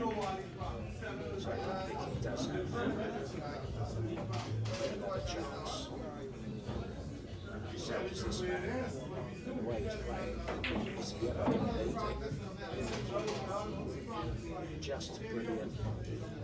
Getting better and better as the tournament goes on. This is his third 0 victory in this tournament so far this year. And he's the reigning champion. In he goes, Mickey Krauss. Truth beaten. There's the handshake. Josh Phillips moves on. Mickey Krauss needs to spend another 100. We're back with more action. The 2025 Classic 9-ball very, very soon. I'm Mark White. Thank you so much for your company. Thanks for your comments and your questions and for making my job that much more fun. I'll see you very, very soon, guys. Now,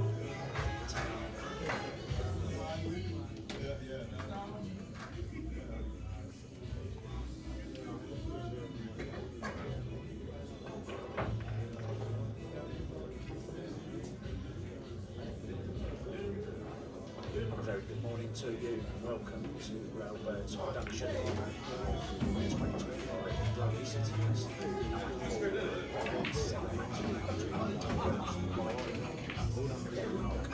up against Jeffrey Galuna. Jeffrey, part of the very lucrative 802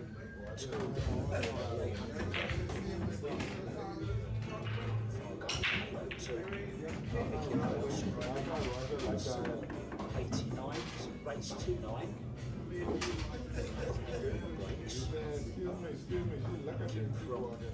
From Derby City, Great Box is a management ranking event. 3-foul rule. And this year, jump sticks are allowed.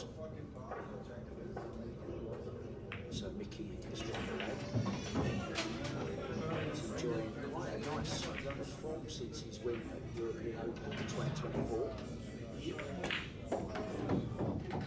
The coolest characters in Paul. The weather will be suiting him. Imagine it's pretty similar back home in Denmark at the moment. It's only Viking weather. He's got the Viking beard. He's got his woolly hat on.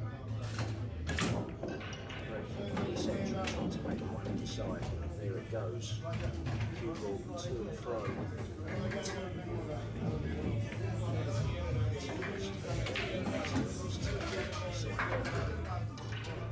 Just so you know, we are using Aramith balls with the purple 4.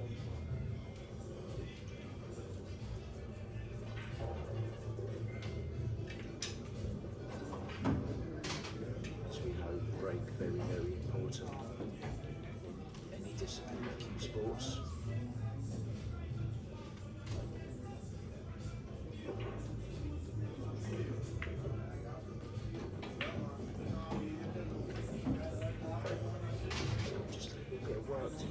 to get onto this 4 ball, so just dropping it in, leaving himself a little bit further away from it.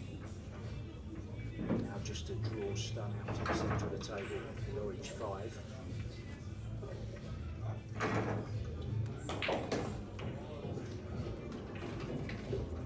About Jeffrey Deluna's break. Krauss. Breaking a few of these first few racks to get a foothold in this match. Put a bit of pressure on Jeffrey Deluna. Just has to be careful of the side pocket here. He's going forwards. So 10 o'clock on the cue ball. Wood sharp all the way through that cue ball, made it nicely into an angle. It's okay.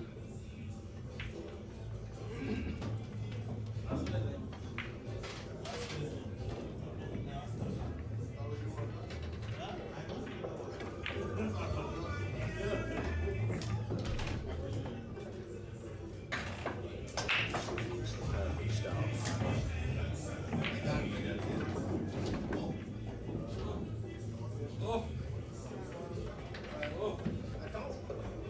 Just waiting for somebody else to take a shot. Here's a last knock of that look. She would look out if that's working on the motorway, would she? Those shoes, high vis. Great player, grinder. It's a really big day at Derby City today. This final tournament. Final day tomorrow.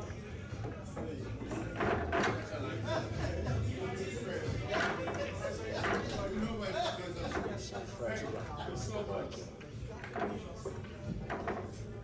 digitalpool.com is the site to go to if you want to find out the latest scores on the schedule.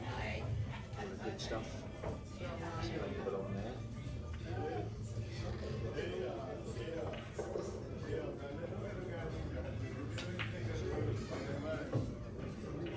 Other matches progress at the moment. I will give you some score updates from time to time. Alison Martinez has taken the first rack over Ricky Evans. Skylar Woodward 2-1 up already over Italian Francesco Candela. John Moore in action. He's 3-3. Mitch Ellerman. April on the next tables we just saw. She's up against Charlotte Walford. She's the grinder. She's ground out. The last rack in that one. Oscar Dominguez is 1-1. Maurice. Back to this one. 1 up. Double down. This is on 2 stuck to the side rail. With a 3 into the same pocket.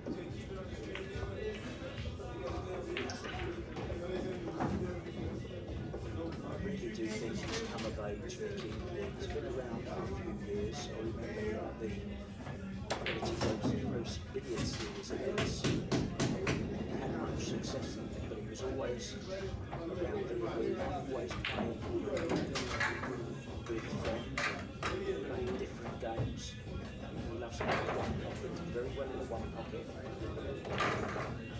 Unfortunately, we lost yesterday to Shane Gamboni, so we'll be Shane Federal in the final of games tomorrow. So the final of one pocket tomorrow, Federal of course already. Banks final, just turned each other. And a shout all around as well on the table.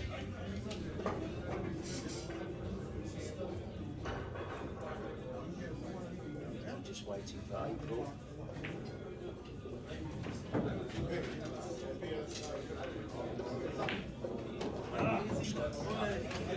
Good chance.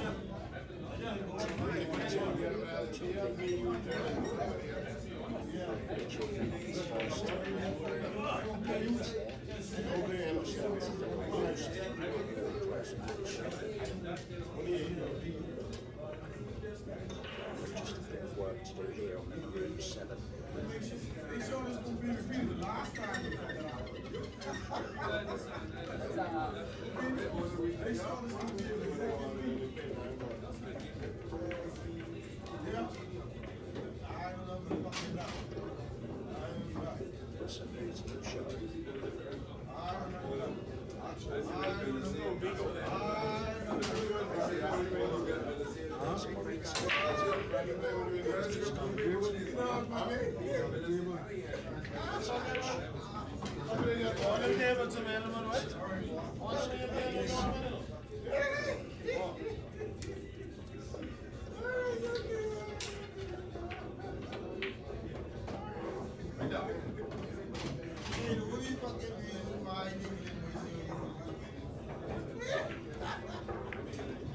Another good back.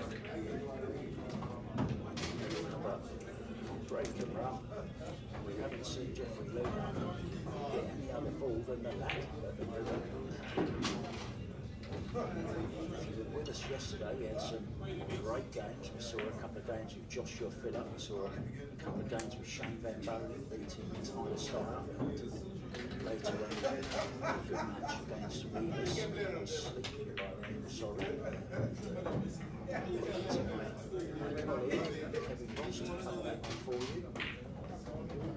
You'll get a great game.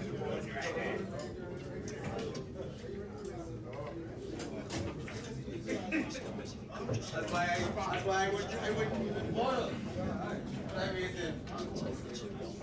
A lot to us as well, just like social just the thumbs up, click that bell every time we go live, we'll upload a new video, you'll be the first time. There's lots of content, lots of great classic matches, banks, one pocket, some other tournaments as well.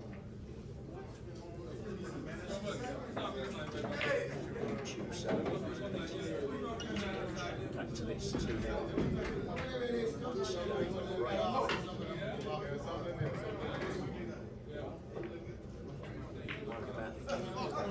Heading towards the side pocket, but danger averted.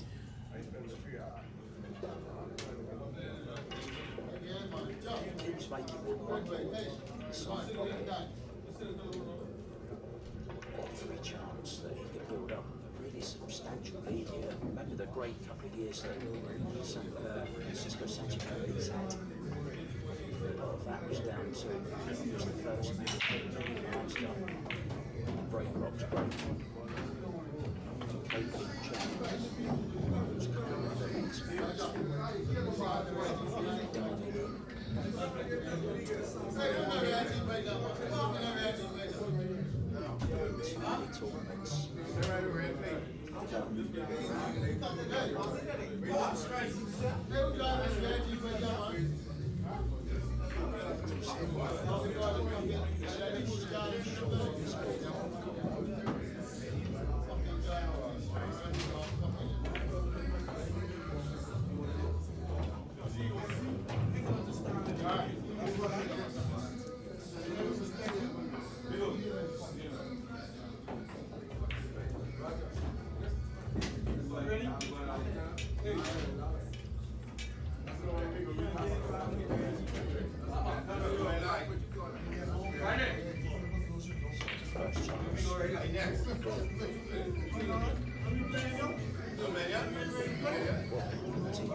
What are y'all voting for?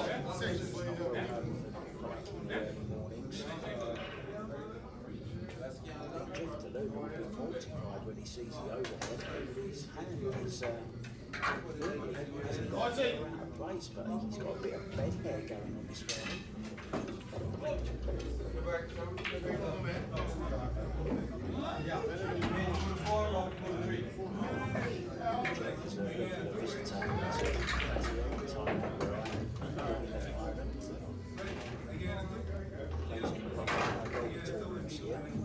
Not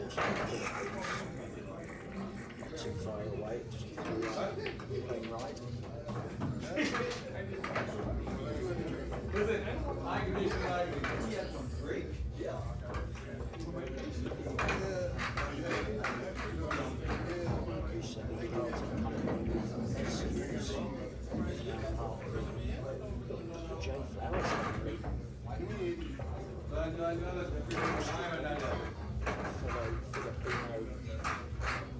Dennis or Colo, Jason Shaw. Rodney Morris. And a certain Mark White. That's me. Wondering who this stranger's voice is. Just to give you guys a cute caption.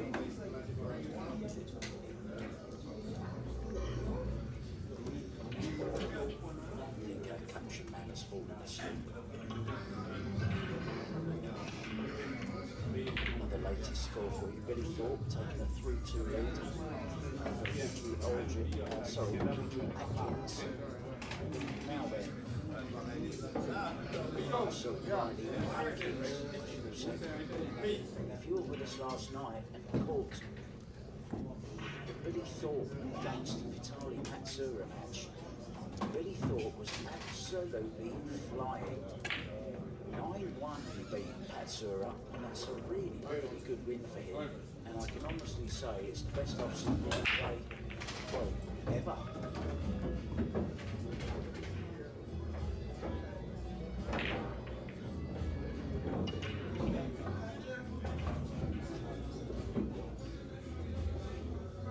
There's the difference.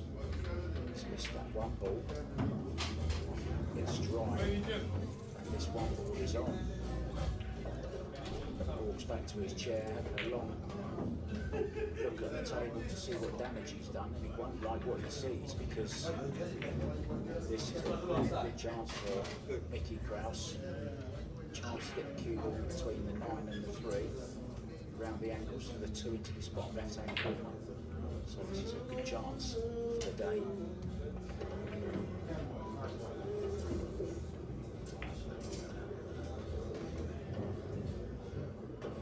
It's finished a little bit short on that. Like to have been a lot straighter on this 2 ball. May be able to draw past the side pocket here behind the 5, in between the 5 and the rail. Low left, 7, the clock face. Played to perfection. Hit it hard, did he? Just stroked it and timed it beautifully.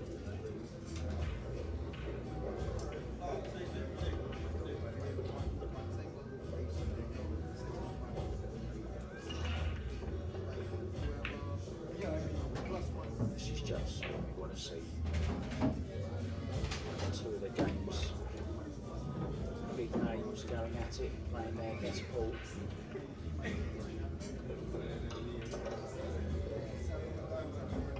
Huh?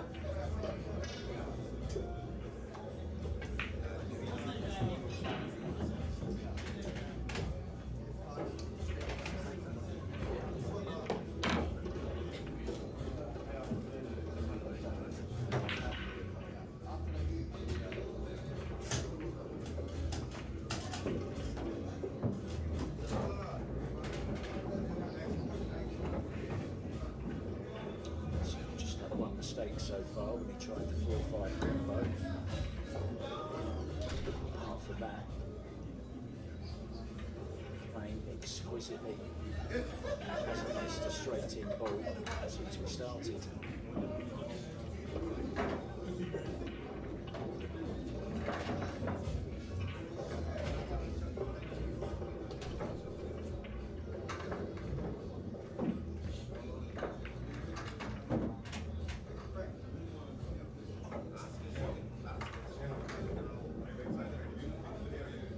Oh, sorry if you've got a slight buzzing, guys. It's only my end. Let us know if it's affecting your viewing pleasure. It's gone now.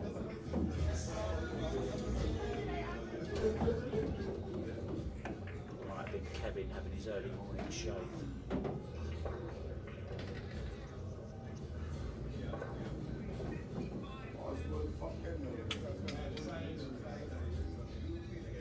Great technology provided by Digital Pool. I'm living here in Thailand, that's where I'm commentating from.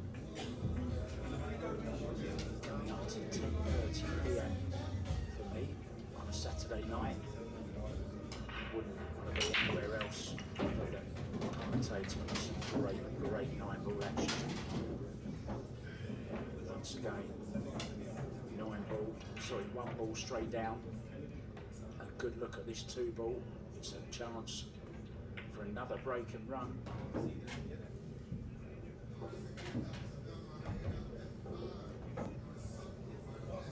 This will be his 3rd if he can run these.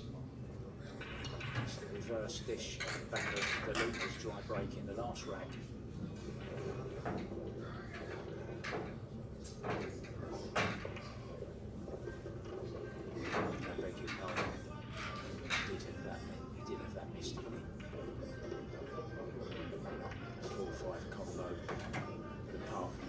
Flawless stuff here from the breaking. Also played Reyes Cup as well as the Mosconi.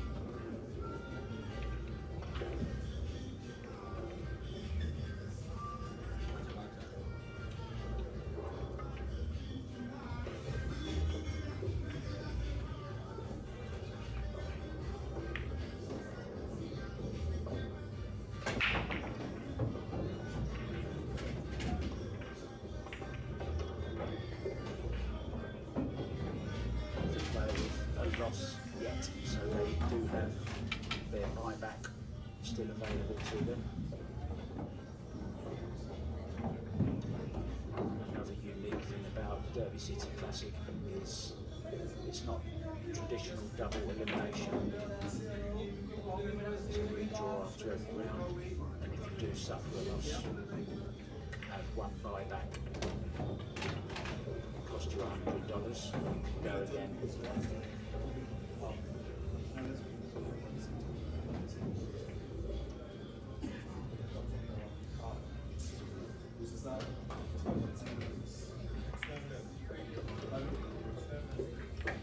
Roberto Gomez, Superman, is 6-1 over Lorda.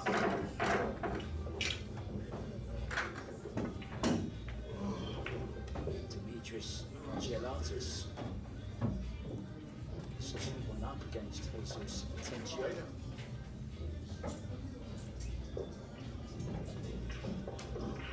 John Moore up 5-4 down now to each element.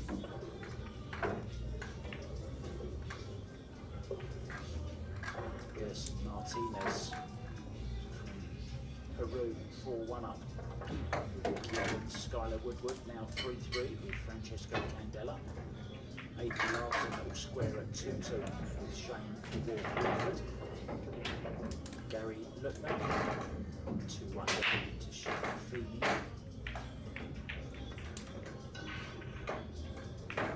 Berto Gomez now 7-1 up. Billy Thorpe also 3-3 with Riley Atkins. You're up to date with everything else going on around this beautiful venue here at the Caesars Casino in southern Indiana. Here again, 1 ball into the side pocket. Now he doesn't have a look at this 2, but I'm wondering, will he get the jump cue out, because this could be worth having a go at.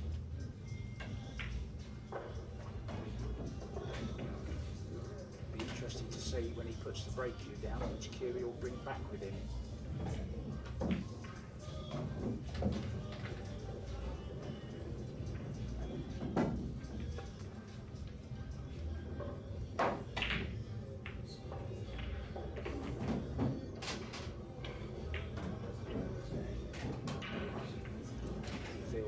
The same, it's worth the risk. Not really an easy push on, so you might as well go aggressive here, playing the jump shot.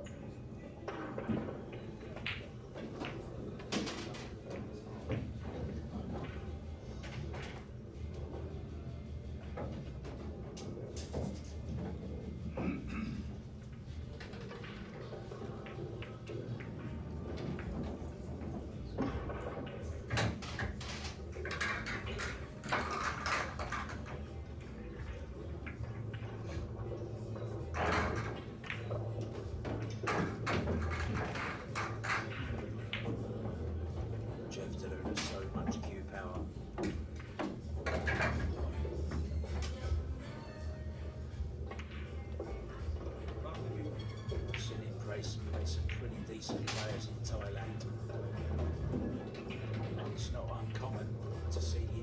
the 2, 3, 4, 5, 6, 7, 8, 9 and out.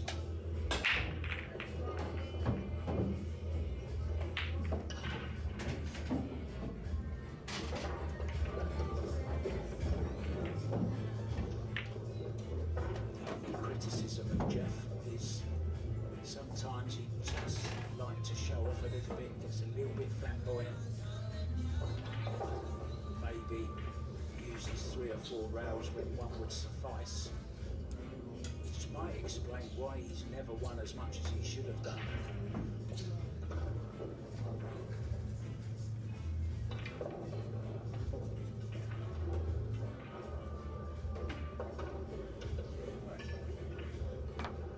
Did reach the semi-finals of the US Open and the World 9-ball finals, semi-finals rather, in 2019.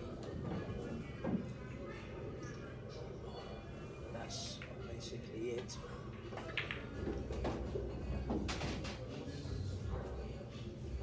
Always very entertaining though, great to watch.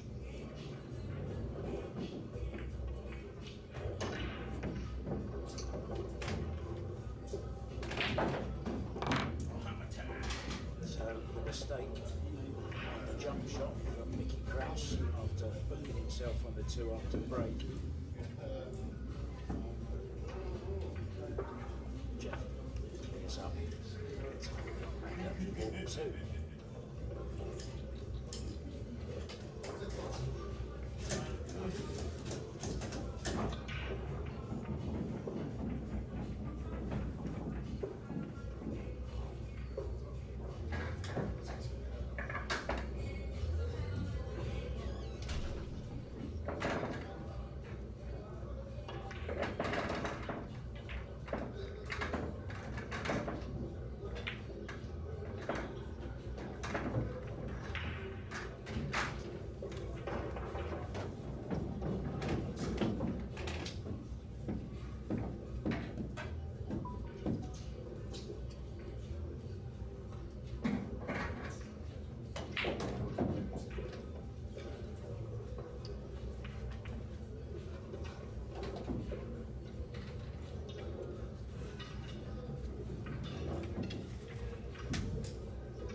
On the 2, but does have quite a bit of work to do to get to the 3 ball.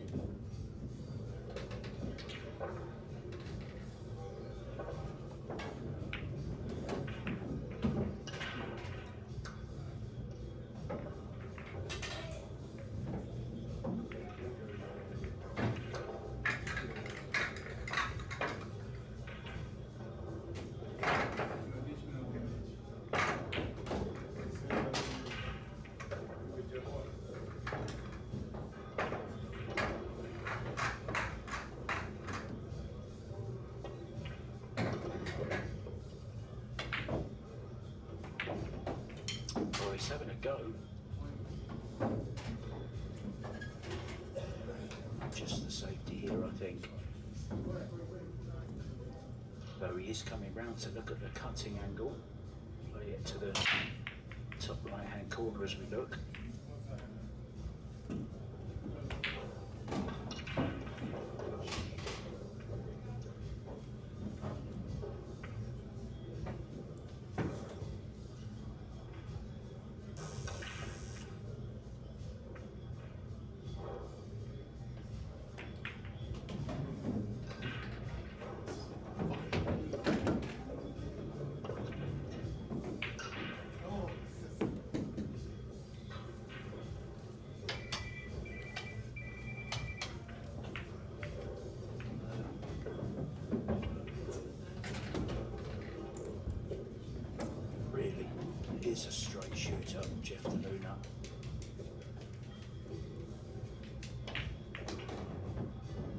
family man. I believe he has about 5 children.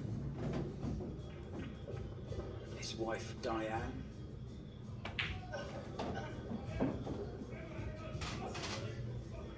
Be at home with the kids, waiting for Jeff to arrive home, hopefully. With a nice winner's check in his pocket.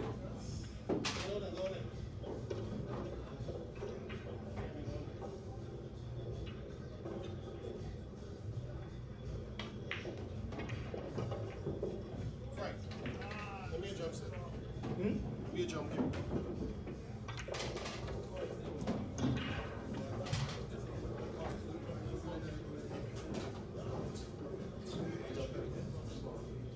Didn't try to do too much, found himself a slightly more difficult 5-ball in and out of the corner with a cue ball.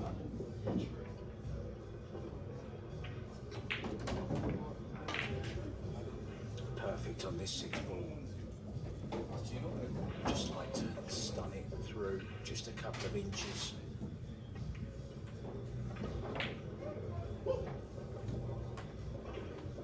Gives him the angle he needs to just draw straight up the table for the 8-ball.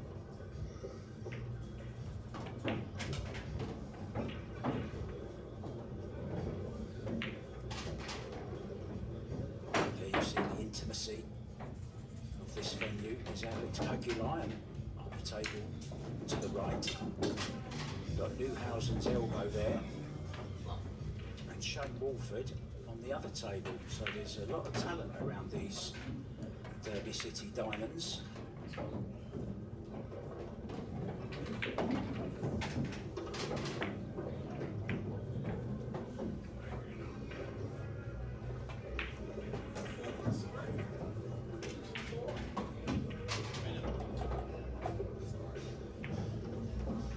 Jeff beginning to fire on all cylinders as well. This could be a very, very close battle indeed. The Viking against the Bull.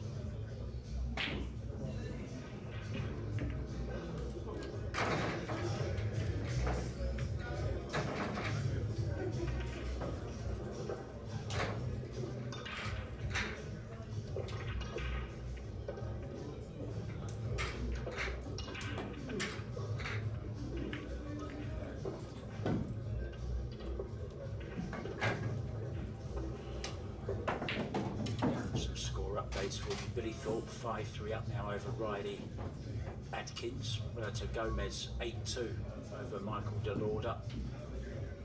Demetrius Gelatis, Jesus Atencio are locked at 2-2. Oscar Dominguez, 4-2 down to Maurice Newhausen. John Moore, 6-all with Mitch Ellerman. April Larson, 4-3 down now to Shane the Wolf Wolford. Skylar Woodward, 3-3 with the Italian Francesco Candela. Gerson Martinez, 6-1 up on Ricky Evans. And you are up today. Waiting for Jeffrey DeLuna to break off in rack number 8, trailing by the odd rack 4-3 in this race tonight. Both players, 0 losses.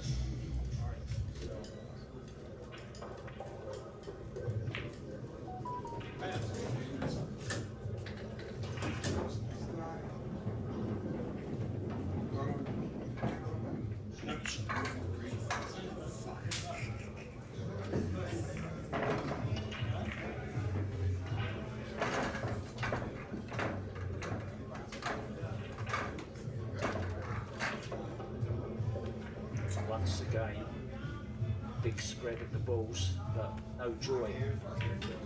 It's dry, and a chance for Mickey Krauss. Straight in 1 ball. If he can dig down and hold the cue ball there for the 2 in the side, every chance can get that 2-rack lead back. Just going to stroke this home. Keep that head still, Mickey. Yeah, that's very well done.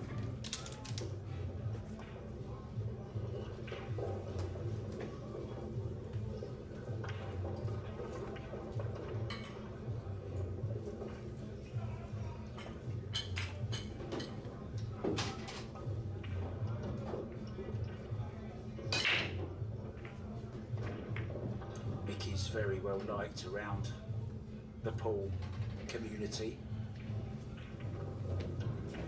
Super nice guy.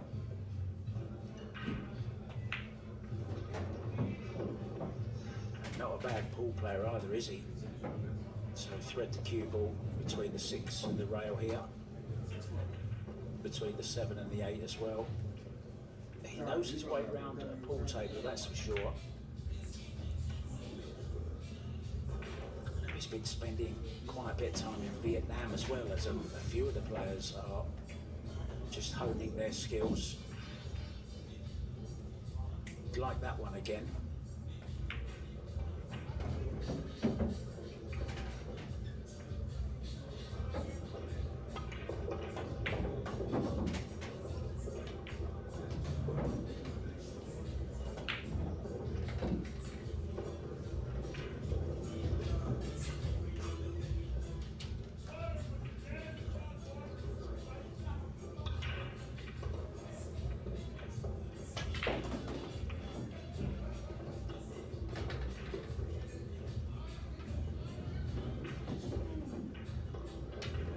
Played that well.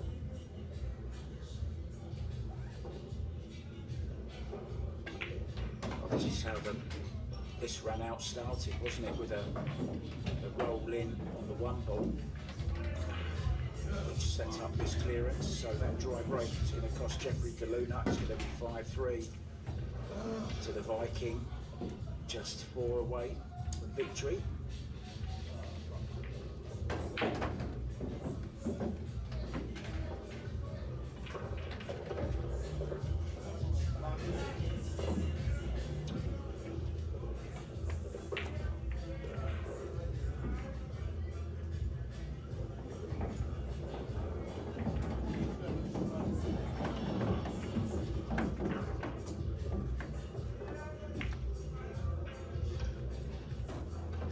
I don't see too many straight pool tournaments. I know there's one on the Euro Tour.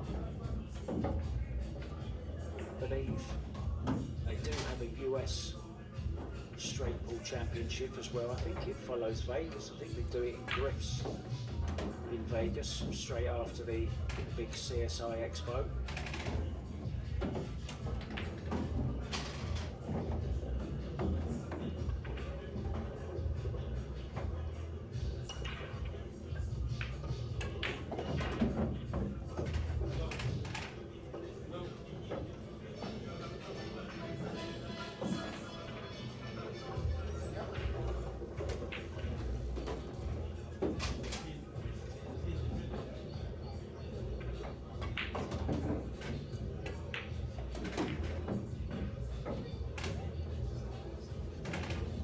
Break once again, doing the damage very nicely on this 3 ball.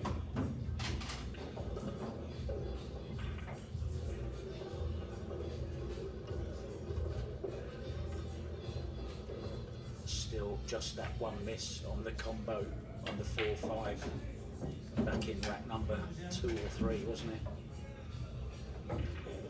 It's been clinical stuff from Mickey.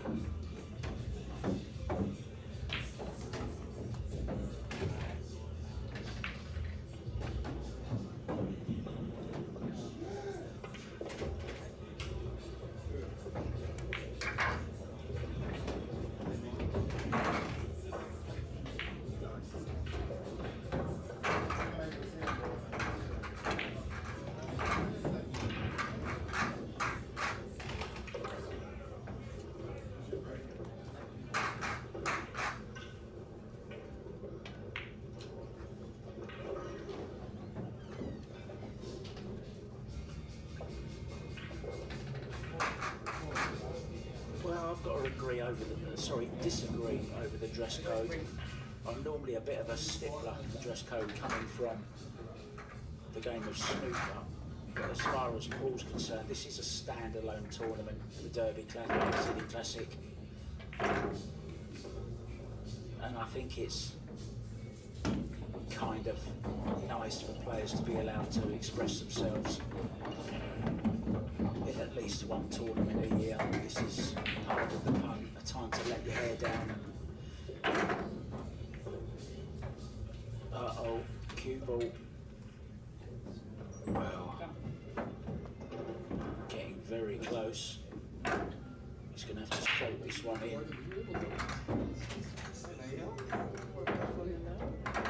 Yeah, it's kind of a one-off tournament, isn't it? This Derby City Classic, and I'm not sure if you've ever been there, but kind of anything goes. It's a 24-hour-a-day pool. Always reminds me like a big party you have just before Christmas kind of thing.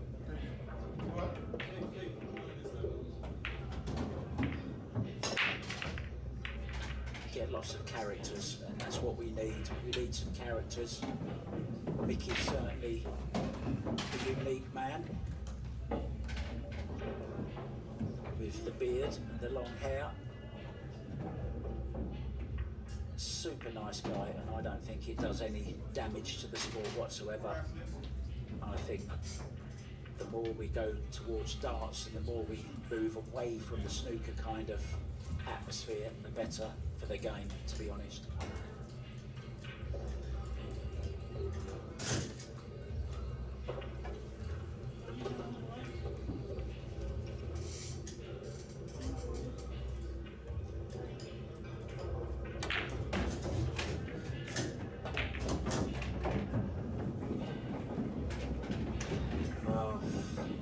I'm not going to get involved in online arguments or anything. I just think it's up to the individual. There is no dress code in this particular tournament, and if a player wants to dress like Mickey's dressing, then good luck to him. It takes all sorts, all colours for a rainbow, all types to make a world, and to be honest, I think it's great for the sport. As I said, it's not snooker. Came from a bar game. To me, it always kind of will be that kind of atmosphere. I love it.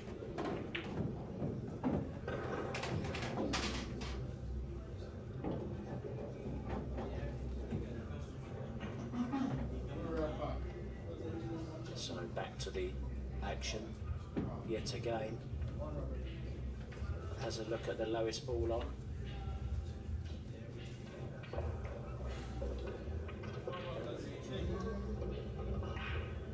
He's overdone that. Well, he's got away with it.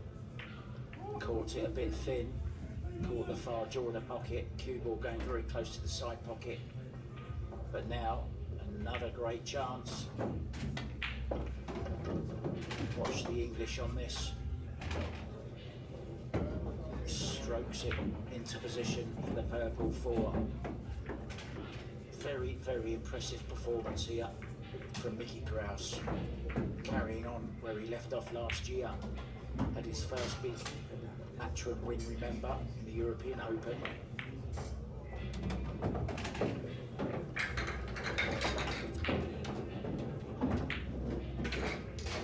He did pretty okay as well in his first ever Moscow. I think he's going to be around for some time, Mickey Krauss. He's getting better and better.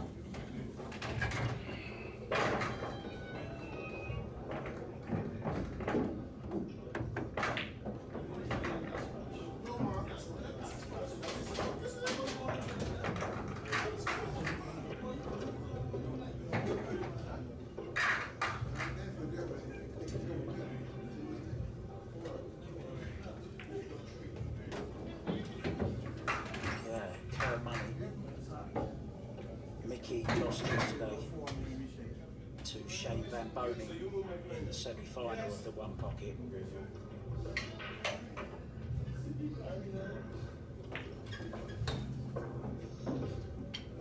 It will be Fedor and Shane in the final tomorrow of the one pocket. And Shane is also, Fedor is also in the final of the Banks against Mr. T-Rex himself, Tony Chohan.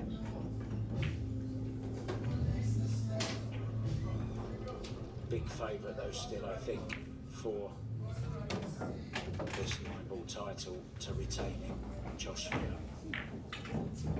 He played simply brilliant yesterday. But I'll tell you what, don't count out Billy Thorpe either. This is just the kind of tournament where he could go very, very deep in. Played out his skin yesterday.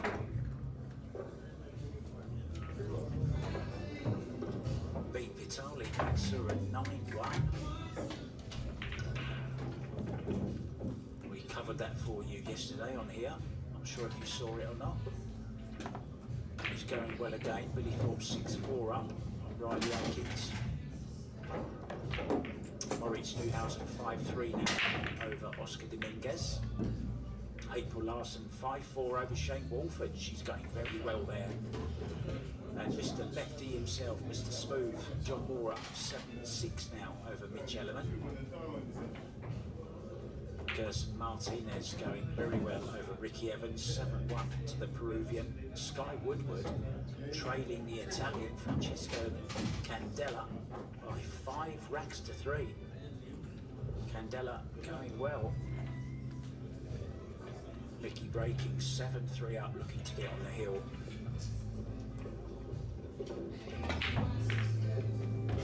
Oh, he's lost the cue ball. Well, something like that had to happen eventually. He made that one ball every single break, but unfortunately he's lost the cue ball. And it's a great chance for Jeff now to make a run of his own. He needs to put a 3 or 4 pack in here to get right into this match. Very capable.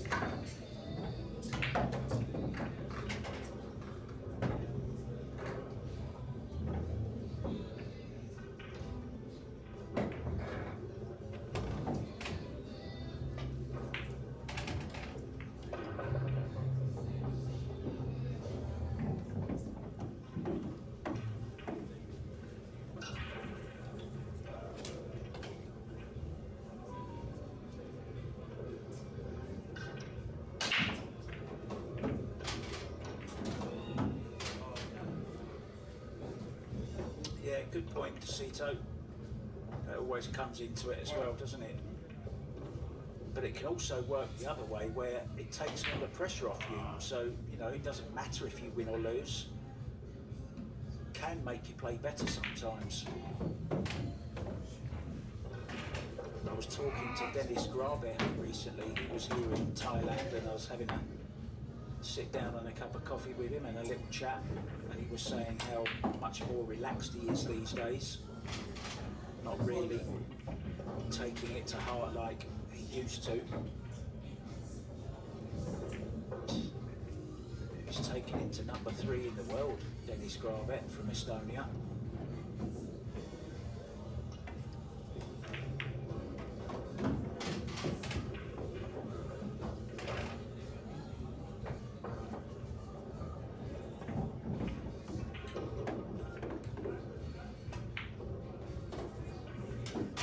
That nicely with a little dab of right hand spin to check the cue ball off that back rail, and now can just hold the cue ball, just draw back maybe a couple of inches from this orange 5 for the 6.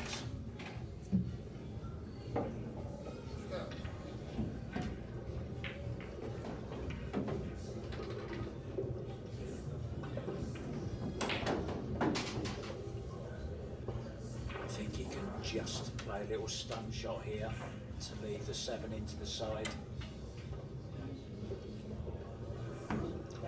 Draw straight past it, just as good.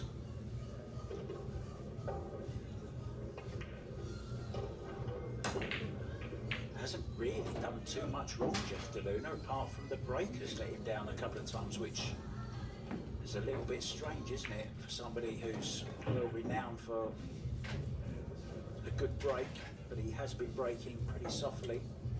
Just wondering, will he put a little bit more into the break this time?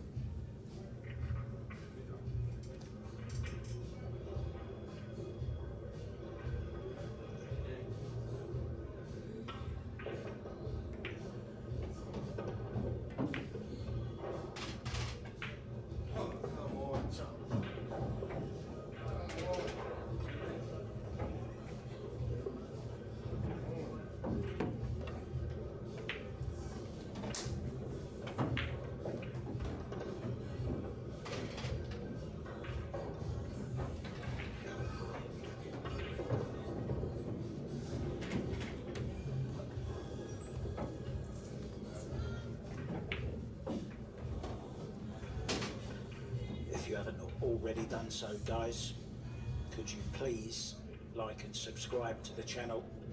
It does help us bring all this free pool to your devices. Click the like. Please subscribe while you're there, and then click that bell, and you'll get a ding dong every time we upload a video or go live. You never have to miss a pool.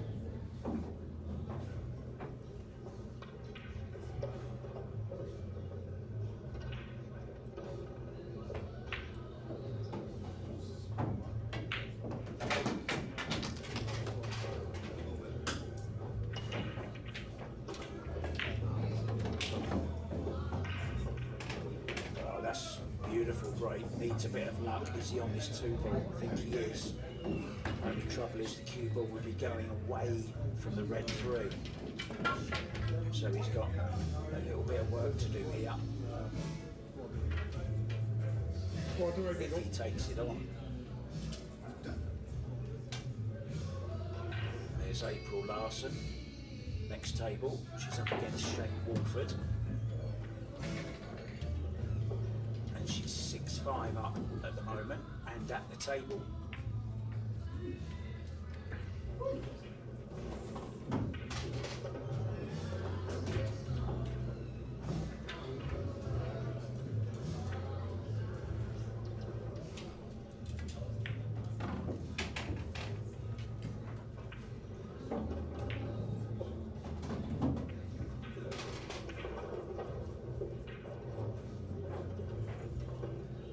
Played that very well, intentionally carrying it to the second ball to hold it.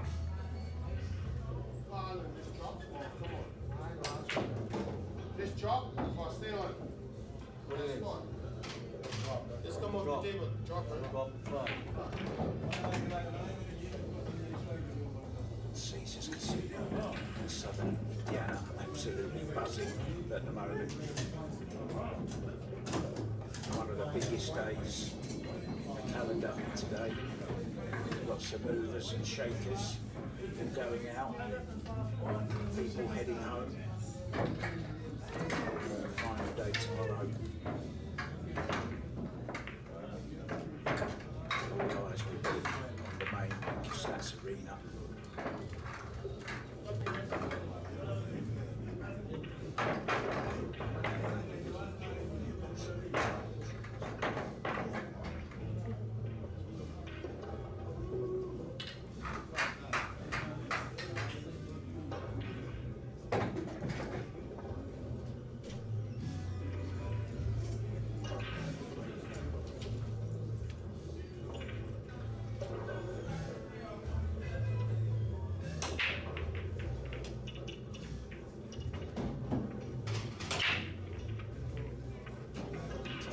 Decisions.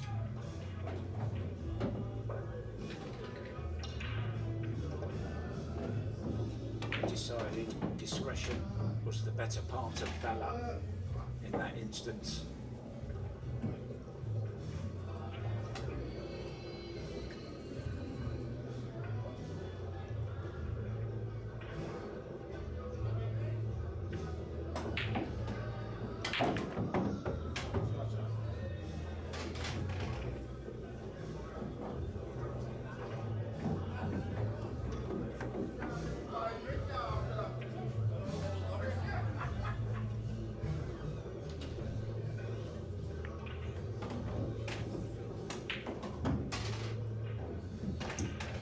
Do so the good safety shot from Jeffrey DeLuna has paid off.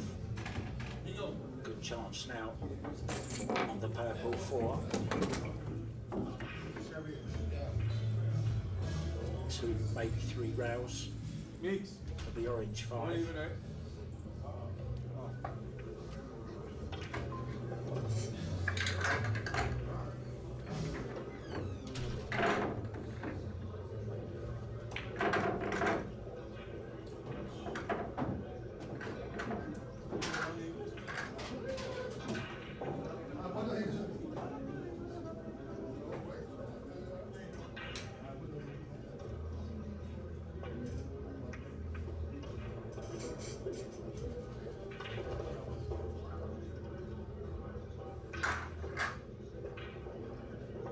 once again played to perfection. The side pockets are always just a little bit daunting, but he's got nothing to do with the cue ball here. You can just bounce off the side rail, just stroke it in.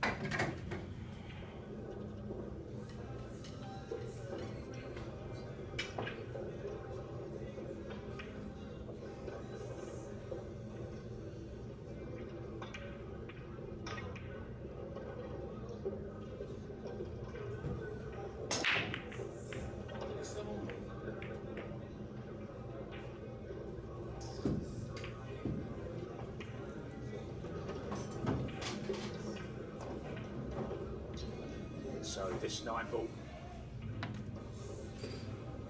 to reduce the gap once again to 2 racks at 7-5. Keeping Mickey Krauss off of the hill is imperative at the moment. Going back to some scores for you, Billy Thorpe on the hill, 8-4 now over Riley Atkins. Shane Walford and April Larson locked at 6-6. John Moore on the hill against Mitch Ellerman at 8-6. Moritz Newhausen 2 racks ahead at 6-4 over Oscar Dominguez.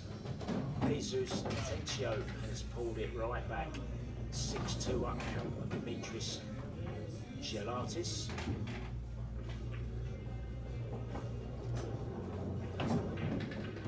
Gerson Martinez on the hill against Ricky Evans at 8-2. Skylar Woodward 6-4 down now to Francesco Candela from Italy.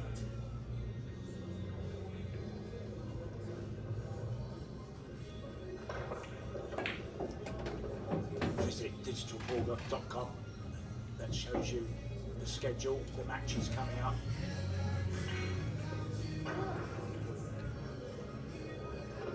We're not sure which match we're going to have for you. Could possibly be Fedor Gorst against Jeremy Seaman. We'll see.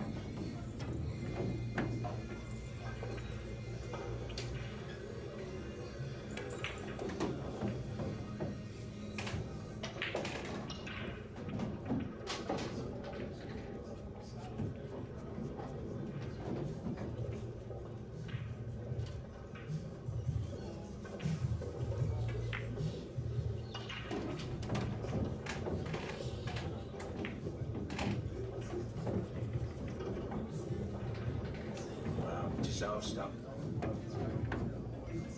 Scratch this time for Jeff DeLuna, ball in hand. 2-ball, just a little bit awkward, but anywhere centre table is okay.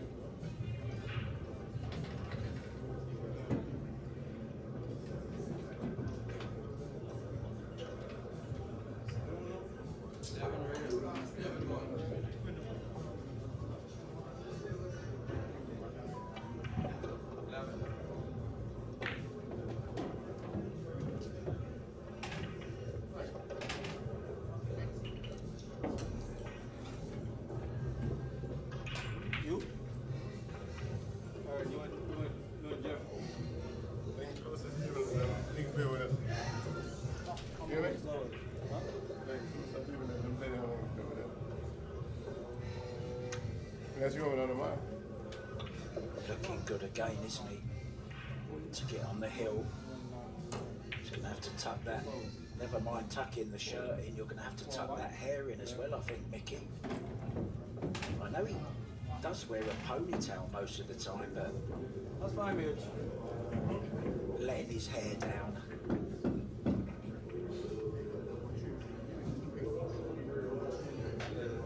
Yeah. Not bad. Hey, Jim.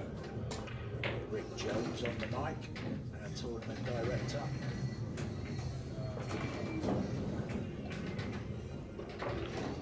I'm sure his son will be there as well, keeping things running nice and smoothly.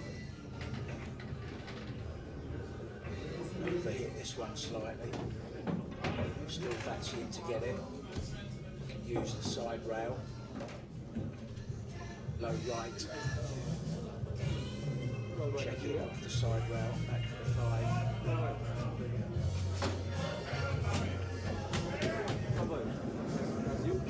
Now can play some left hand spin this time. Keep the keyboard to the left hand side of the table.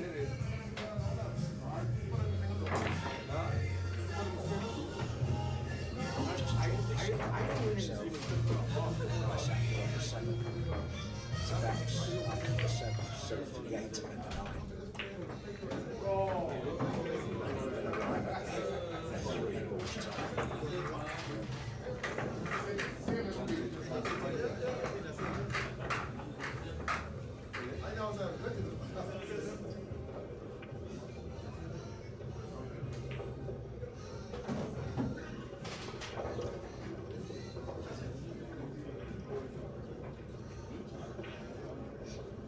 Mickey looking very, very comfortable indeed, and he's looking like he belongs in the top echelons of the 9-ball fraternity.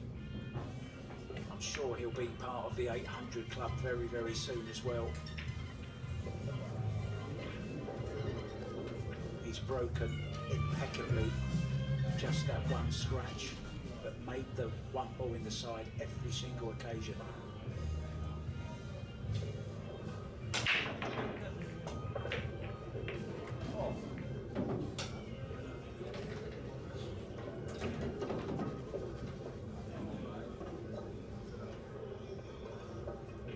Not sure what Mickey Krauss is using cue-wise, unfortunately.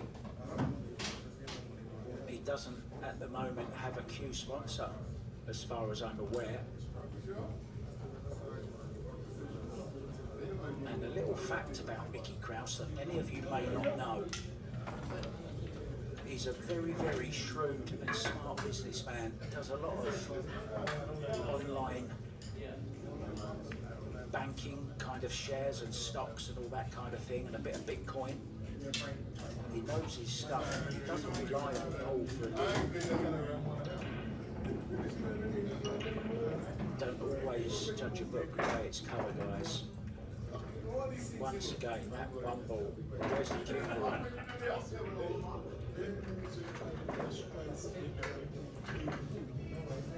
He doesn't look very happy. He's a bit disappointed, but you can see why the 5's gone awkward. The 3 could be on.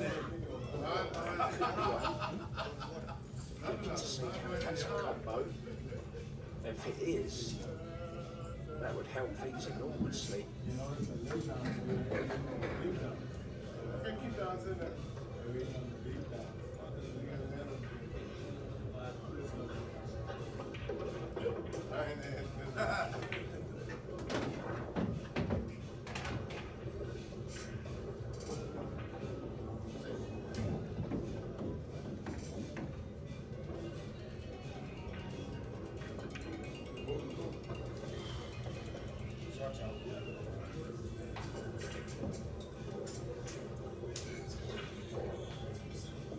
Needs to keep this 3 down table, leave the cue ball behind the 5-9. No rail, so a chance for Jeff DeLuna to stay in this match. And if he can win this one, he can run the next. That'll bring him to 8-7, so this match not over by any stretch of the imagination just yet. DeLuna's got the class to come back.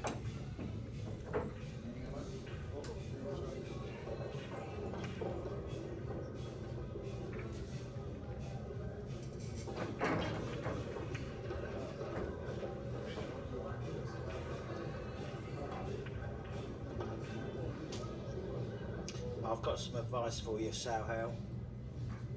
Just don't take it too seriously. Enjoy it. It'll break your heart otherwise.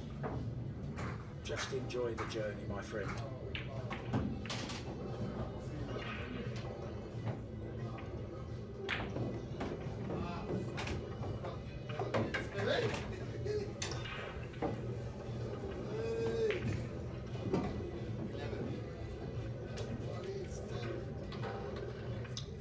yourself some, you know, decent equipment as well. Get the right equipment for the job. I don't know what sport you're coming from, whether it's pool or English 8-ball, whatever game you're coming from. Get yourself, you know, don't try and play American pool with a snooker cue, for example. You don't have to spend a lot of money these days. There's some good quality cues out there for not too much money.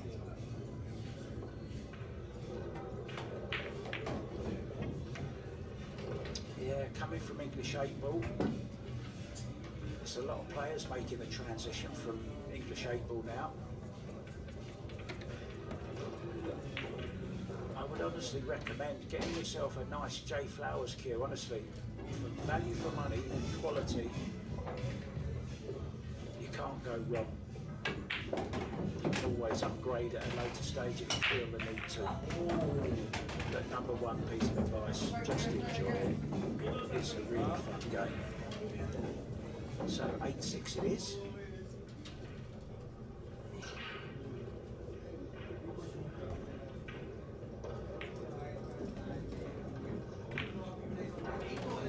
Very, very important to get this rack absolutely accurately placed on the table. We're using the diamond tables with the Simone's cloth, Aramith balls, the Outsville AccuRack.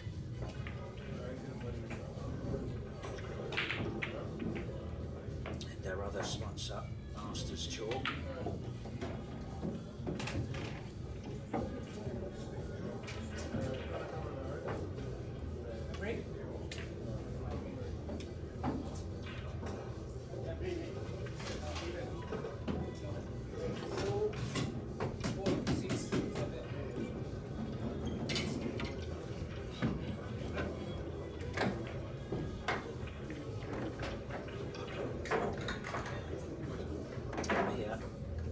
A very personal thing, Soho, as well. So feel well, just pick up, try a few, see what suits you.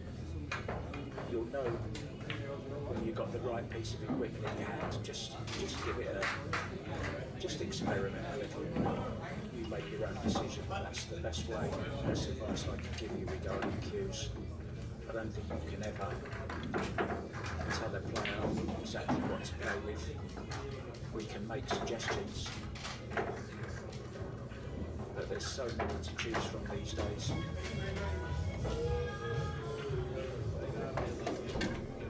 Just ask a few players that are around the pool rooms as well, just say, could I have a couple of shots with your cue?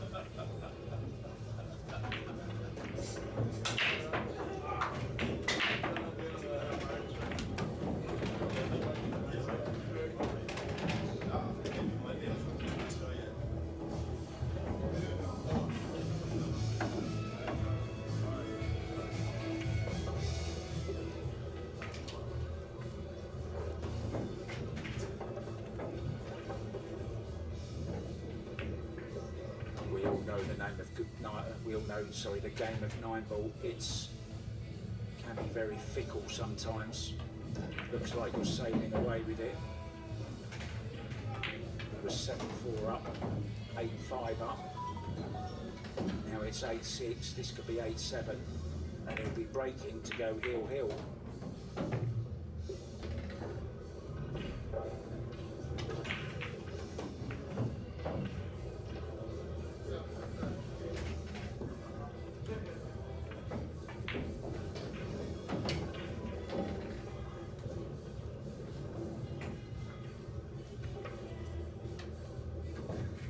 Key shot coming up then.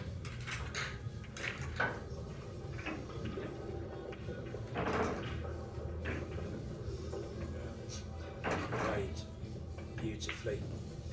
Nice angle, just to slide this 6 down the rail, 7 into the same pocket. Stop shot on the 8 for the 9. And it's another one back for the bull.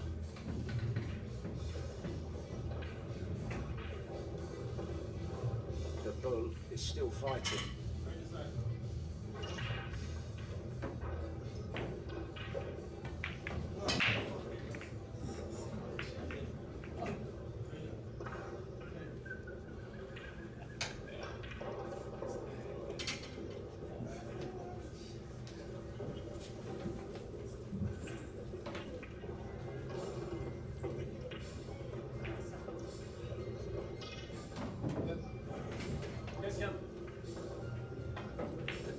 sound from all the other tables around us. It's like an orchestra playing my favourite piece of music.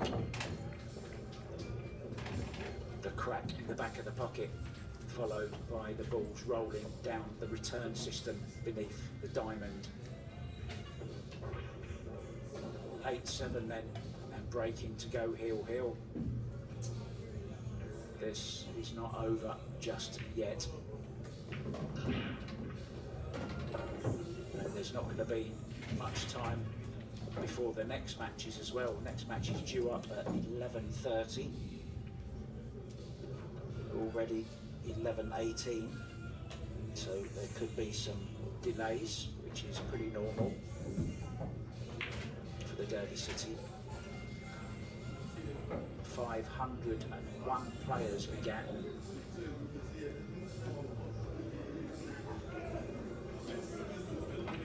Matchroom ranking event.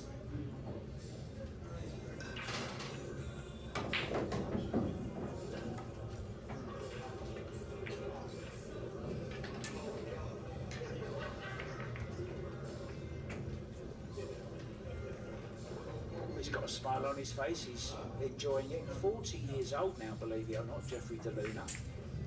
Looks good for 40, doesn't he?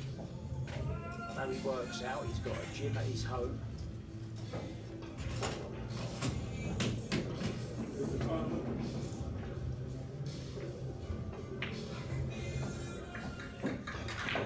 Last time I saw him in the States at the International Open at Norfolk back in 2022.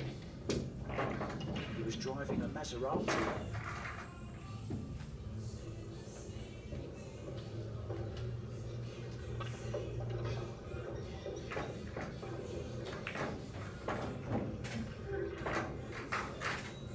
Ball down, but no potting angle on the two.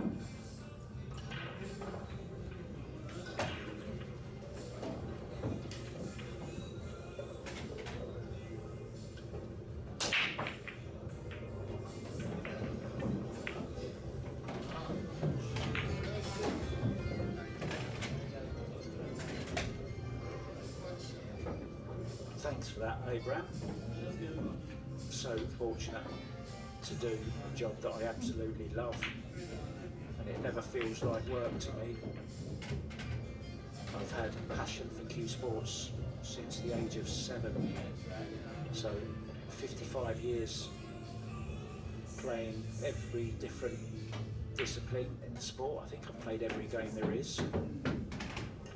I even played a game called Kaiser in Finland last year. Similar to Russian Pyramid, but not so many balls, just 3 balls on the table. But the same table, same ridiculously tight pockets. The pockets are so tight it could almost be called a carom table.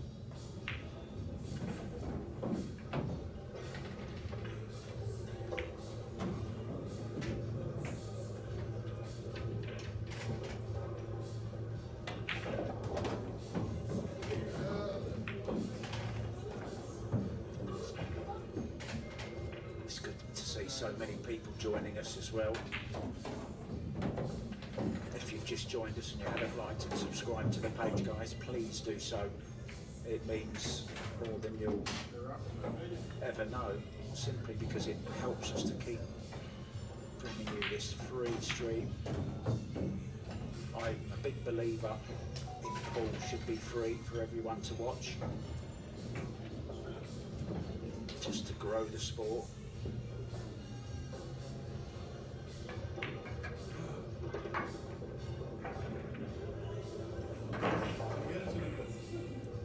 The more as we can just, stumble, the more viewers stumbling across this by accident, the better. And that's only going to happen if you make it available free to everybody. If you actually physically make people go to pay for tournaments, then how are you ever going to get new viewers?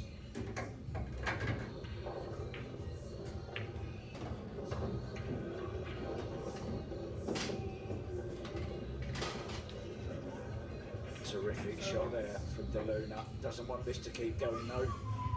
Just okay.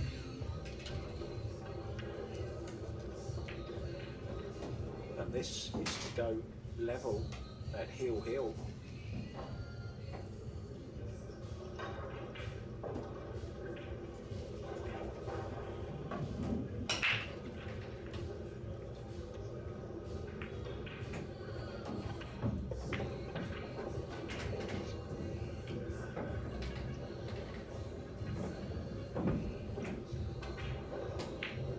Reminder also that the Artistic Pool World Championships will be free to watch on this channel also next month, 12th of February.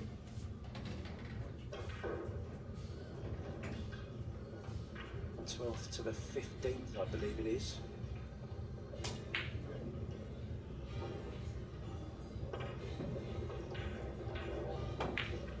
And straight after that, some great tournaments coming on also to watch on NVEA TV. That's wicked, boy. It's the Feast on the Felt from Las Vegas. Even the jump now. This year as well. Even the jump now. There's dunks. Jump shot. There's the junior showdown. There's the mixed Scotch doubles. There's the Las Vegas for the women and the men. So lots of great free pool coming your way over the next few months.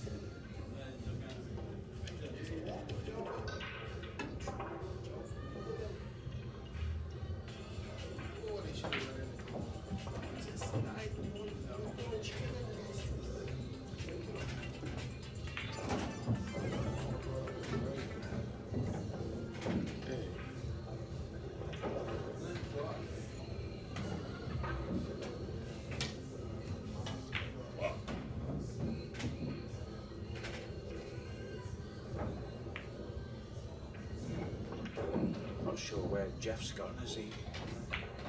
I can see him in the background there. Maybe they're looking for a referee, are they? Just wanting to come and watch this, or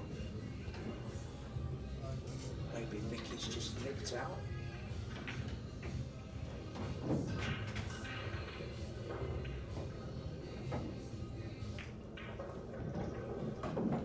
Didn't quite see what was going on there, guys.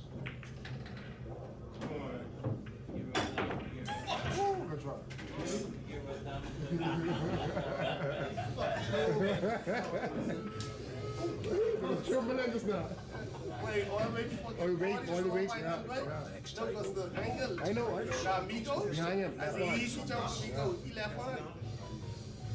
Not much to do here apart from just draw back.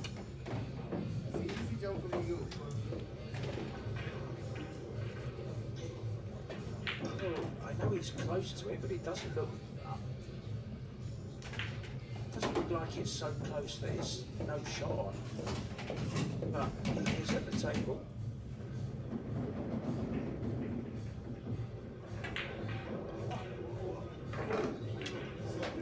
Oh, I beg your pardon, he's looking at the 4-ball, isn't he? That really does throw me sometimes, that purple 4.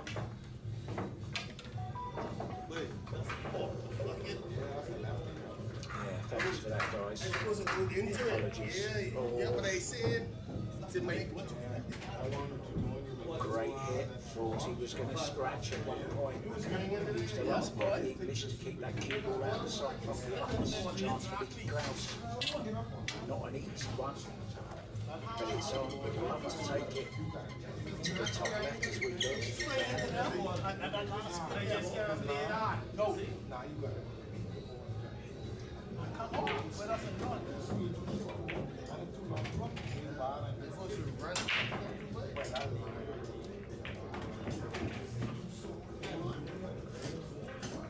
Wade the Blade Morley in the chat. How you doing, Wade?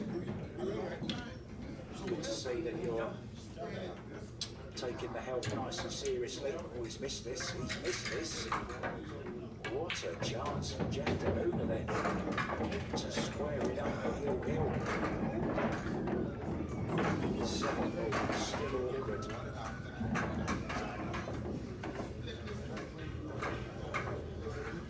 side on a 7-9. Let's see.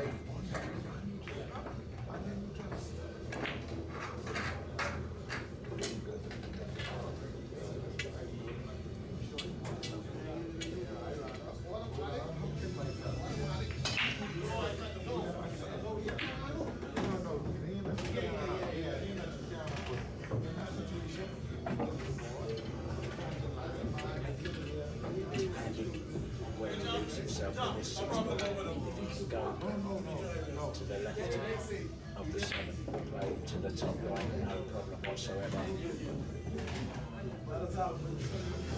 Lots of check side on that, played with lots of right hand spin, and he looks just about perfect now on this 6 ball to draw straight back. Doesn't want to overdo it though, hook himself behind the line. Needs to be kind of straight in or straightish on the 7 to enable himself to get up to the 9. So a big shot coming up here, straight back. He's overhit it. He's overhit it. It's still okay. I saw it twice too. Dead weight.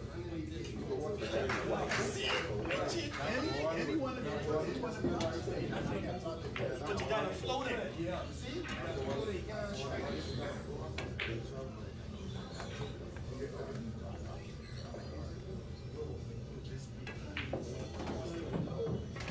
Really was a classy shot to go from 6 to 7. Had to stroke that absolutely perfectly, and he did. And what a match we've been treated to here. 8-8. Mickey Krauss was 7-4 up, 8-5 up. Couldn't close it out.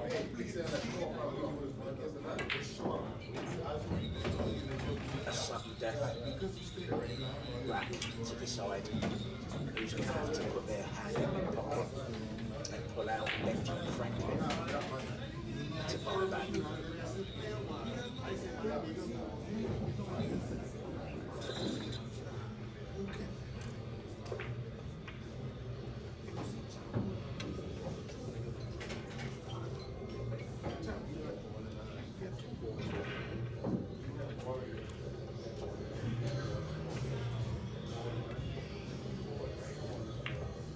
Thanks, Sawmill. Well, I always leave it. I like to think I always give the game respect, and I do like to have a little bit of a joke here and there. I think commentary needs to have a little bit of light-heartedness and entertainment value to it, rather than just, you know, trying to call all the shots right. That's not what it's about. My book, it's about being entertaining. We just saw a high five from each other, wishing each other good luck for this deciding rack, so sit back, enjoy it. Jeffrey DeLuna breaking off for the match. If ever he needed the run on the side, it's now.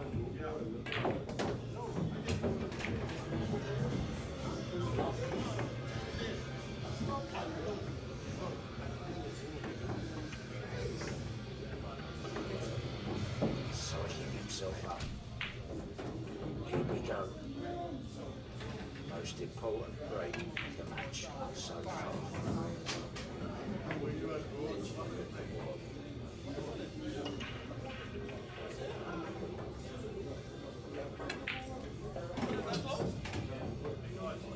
What a time to pull out the best break of the match so far.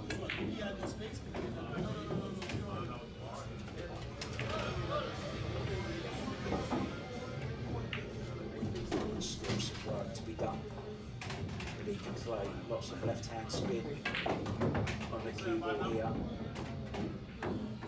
Coax it down towards the 3. Has to be careful of the 8.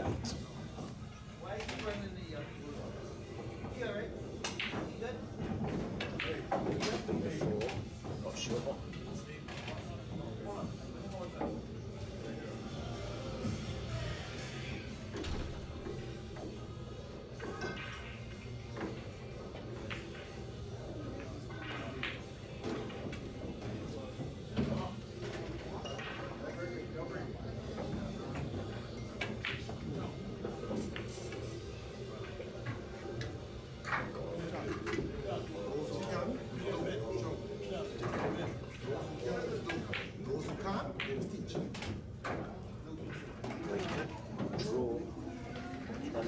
pitching. I don't think he's going forwards. I think this is the better way to go, but there's something about it that he doesn't like. He may be worried about that 4 ball or the 8 ball, whichever one it is, near to the spot.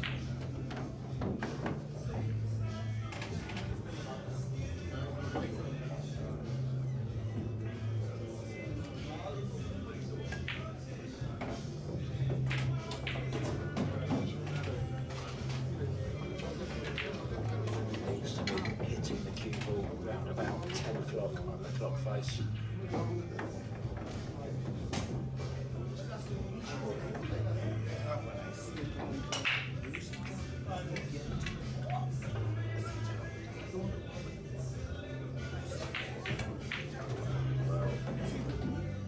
Not a good shot from Jeff DeLuna. Overcomplicated that, took a little bit too much time, second guessed himself. I know it's easy for me to say sat here, but when it came to it, he didn't really play any stroke at all, did he? Kind of babied the stroke, playing no conviction. A chance for Mickey to get out of jail.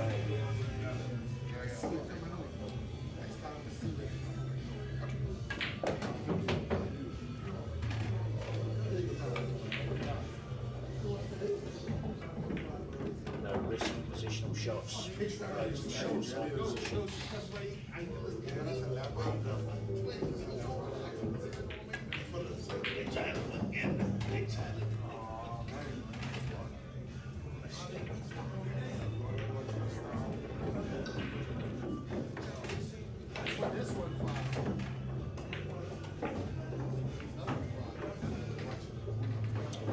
Woodward 7-6 down now to Francesco Candela.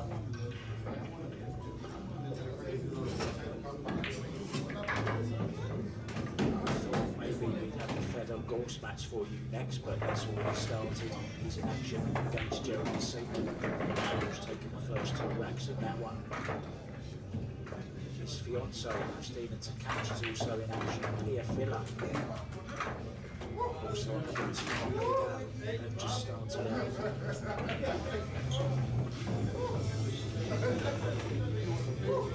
Great match in Krauss as well, 25,000. Lucas Fakas, Zoverna. We will have another match coming up for you directly after this. We're not sure which one yet, guys. It's been good to have you with us. Hopefully you'll stay with Railbirds throughout the day. Lots more great 9-ball action to come from the 2025 Dover City Classic. 3 balls away then for Mickey Krauss. I'm sure he must have thought it was all over when Jeff made the 1 ball on the break, but then missed that 2 ball. Straightforward draw shot into the line.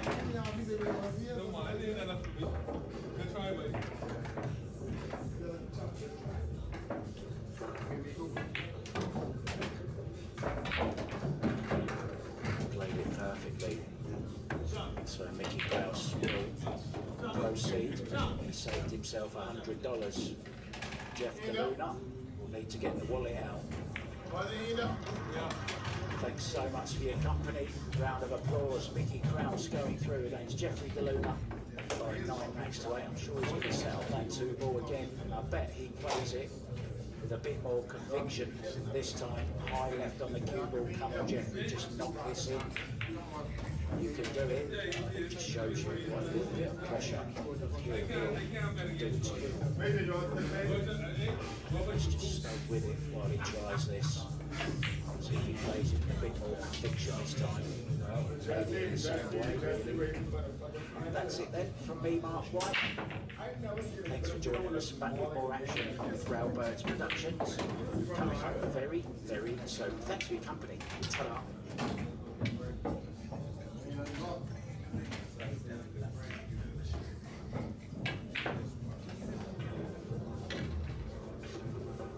Beautifully played. Such a talent, DeLuna.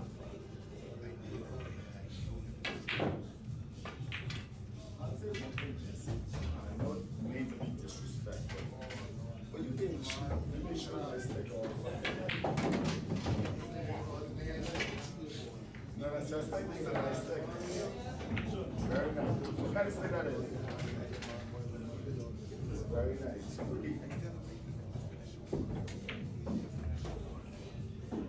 What is the J Flowers? Oh, very nice. Let's expand on J Flowers. Yep.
Some games.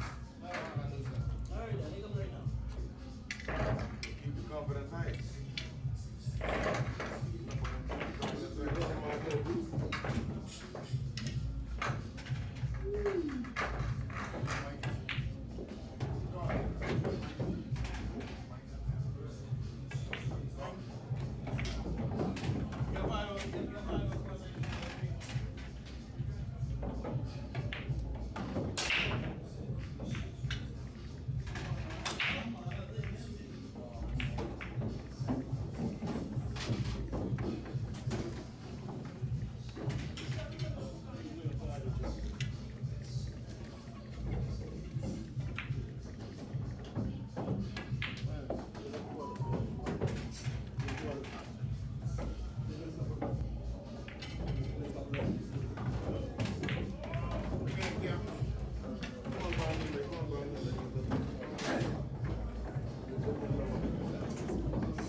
I got it. I got it.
Hey, buddy. We need a ball to come out, guys.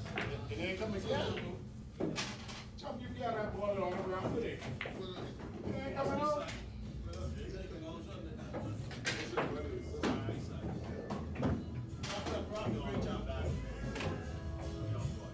Chop. I said he got the ball on the ground. Chop.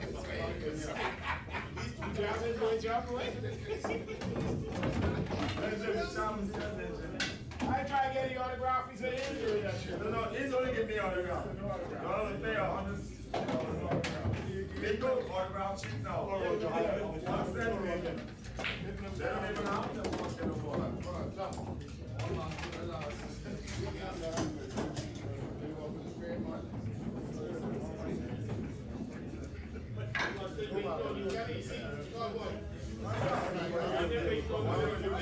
You know the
All there right now, right?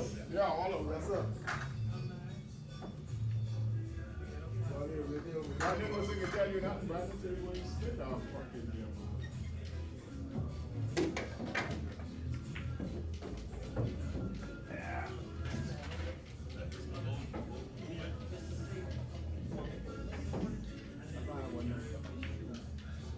We playing Monday, right?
Down, John.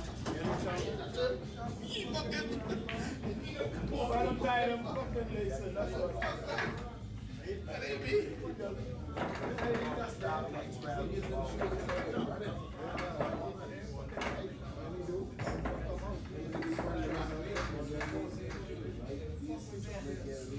Hey.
Where you at?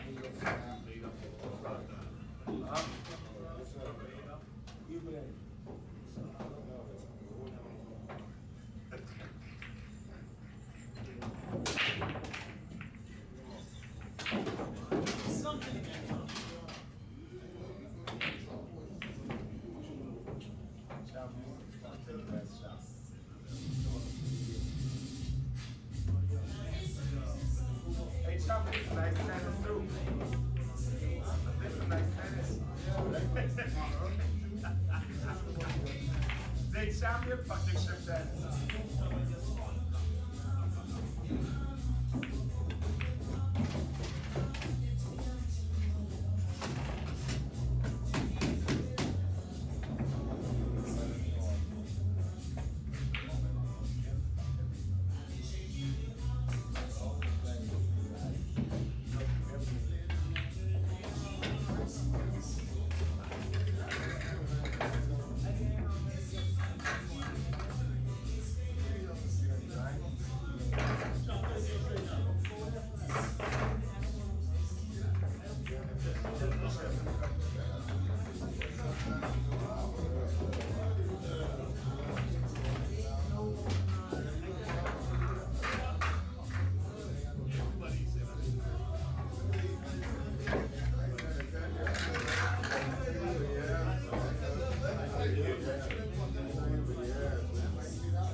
How they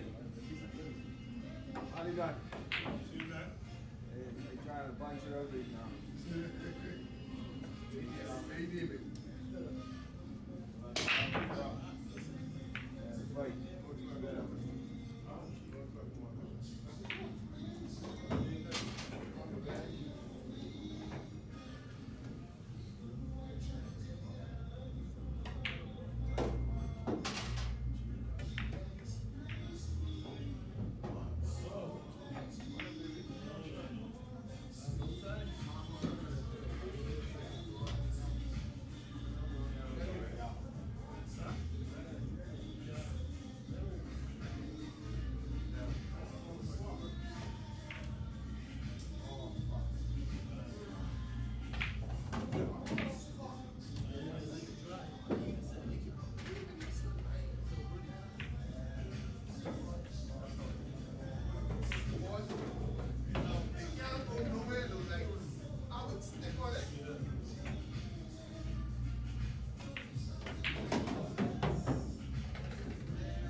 Hey, the interesting thing is what I want to know because what's it?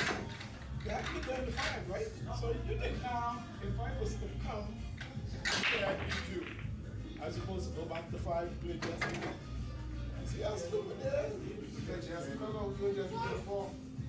All the losers playing 4. Okay, good. You got older brothers. That's what I was asking. Right, if you come to the loser brothers, Now you got to play 5. Right? No, I got it. So then, like I said, Robert had to go to when he played with Roger. That's what I was asking Roger. So I said, I don't think I can get a man up and down. You can't go up and down.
Trying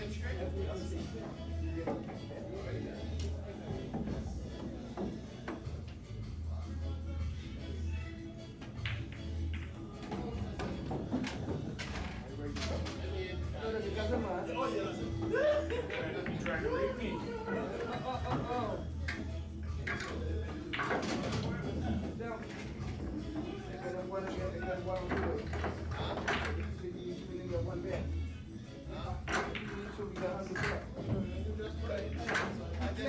Yeah, I say yeah.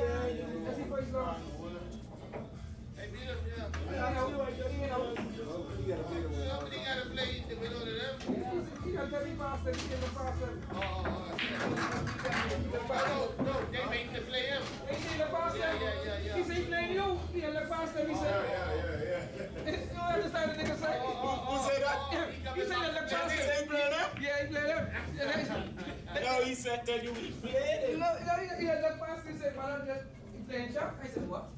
Said Jesse. No, he No, he just play jumping.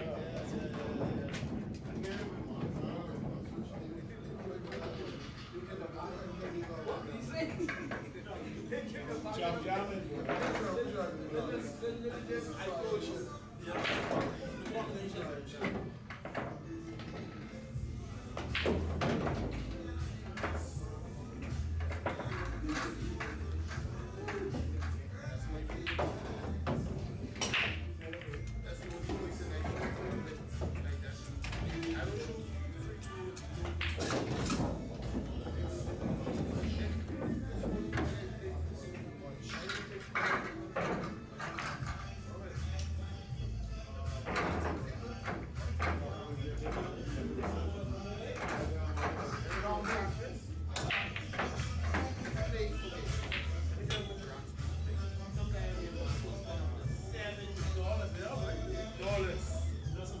Just on quarters playing 70. So that's how much rocks. Those fits so in the movie games is about how many rocks they have. Many rocks.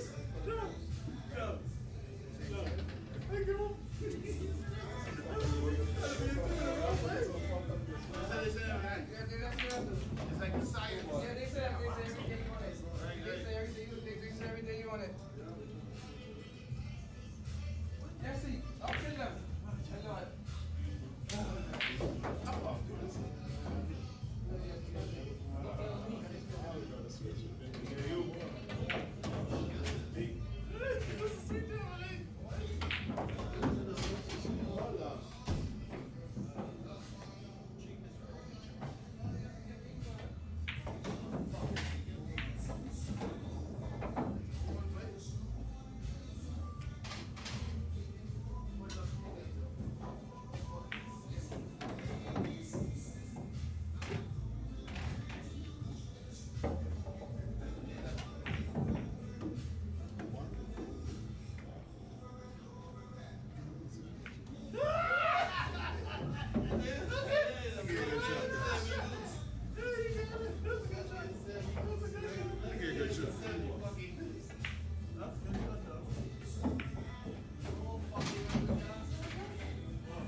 I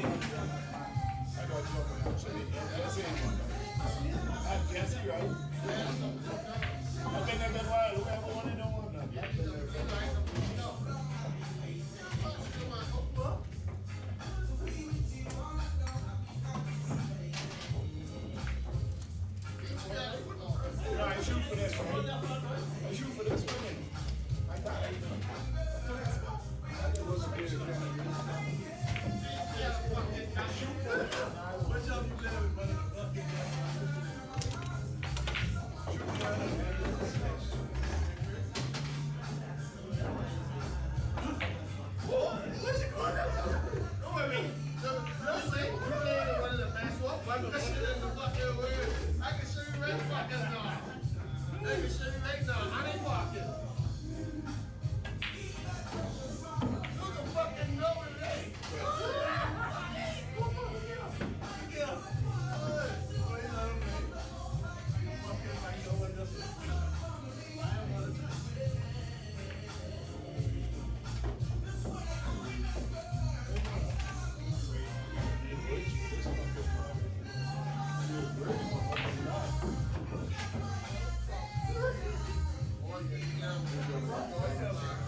Safety, remember I missed a simple ball. So he was able to save me. That's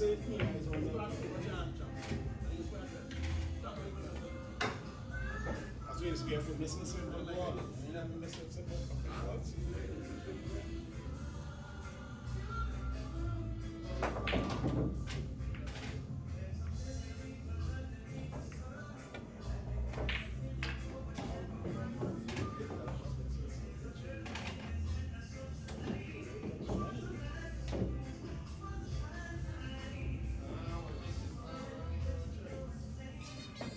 If I could come out every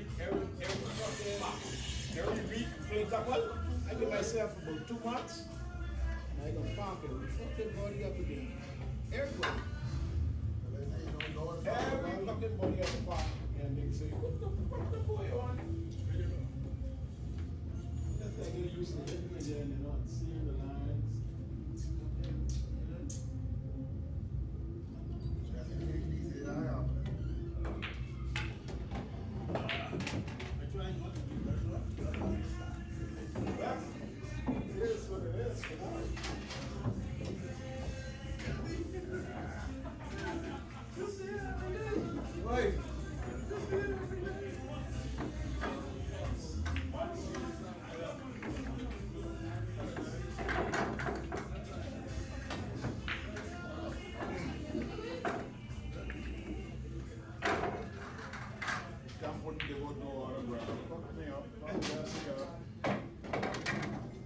You play good with every game you play, that boy. Yeah. I don't know where he is from. He from here? Wait, away from Abu. Yeah, I'm good. He's a boy. I think that's fucking double fire. Boy was missing on. You don't know yeah, about 10 days, but he on straight. Yeah, what the fuck he is? That boy ain't missing nothing every fucking time the game. What's up for him? He is playing. He wasn't. Defensive block safety. Defensive block safety. Yeah, he was in there.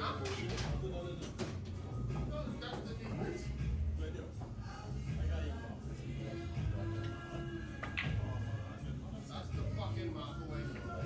I don't go over any other fucking mark.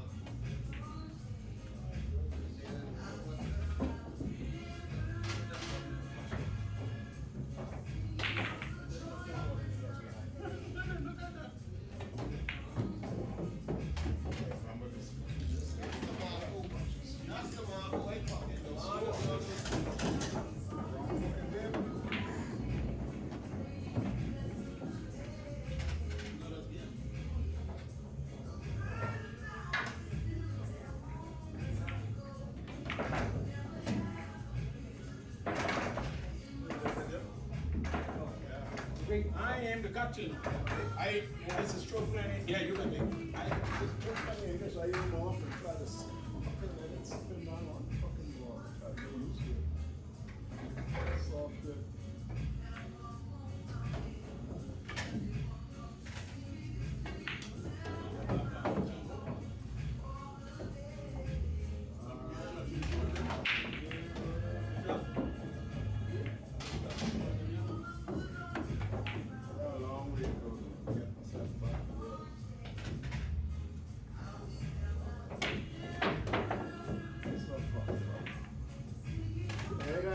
Stay the spot, eh?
Kiss off that, slide you there, kiss off that.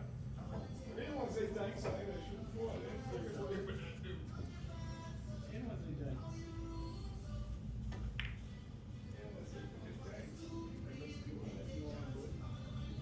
You say thanks like fucking one of them, right? You automatically know when I do that.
You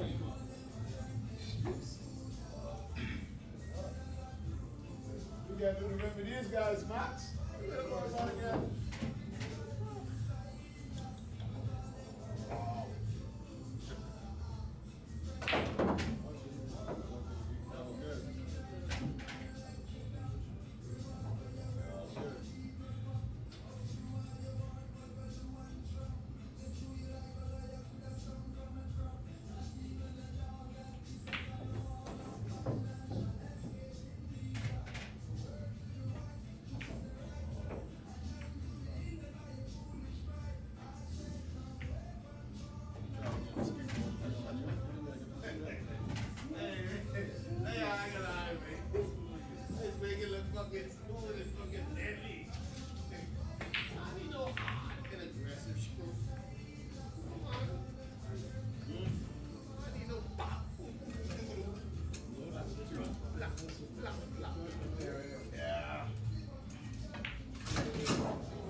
Finally try one shot. God damn, you finally try it, bro.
folks.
Hey, he's sick of me from day one, right?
might as well play some fires right now. You know, I get to say,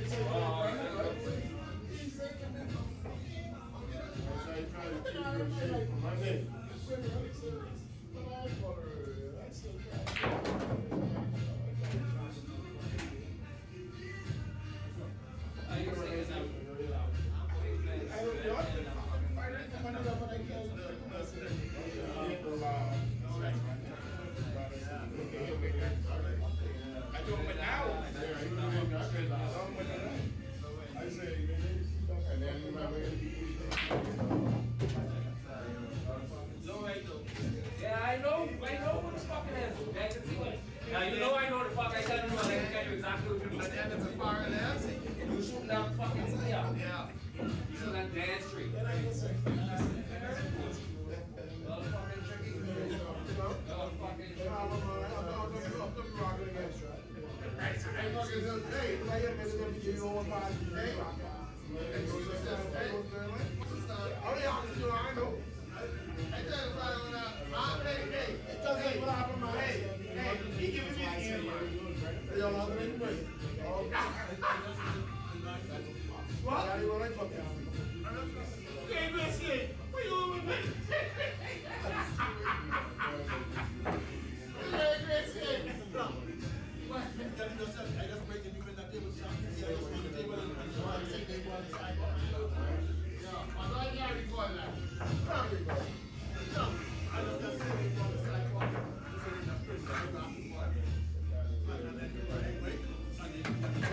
Say sorry. Say sorry.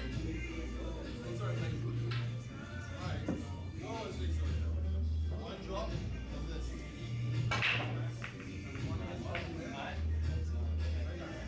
That's it. That's not my move by the pocket, yo. What happened to me? You done crafty like that? That's it, sorry. Let's go, man.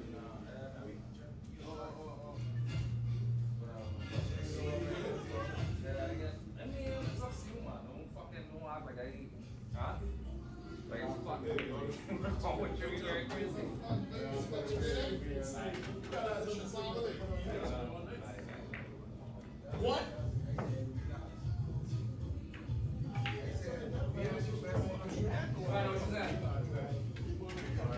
When I go on the master room, fucking whatever, I know it's Wednesday. Tuesday night, I go on the master room. Or Wednesday, I go on the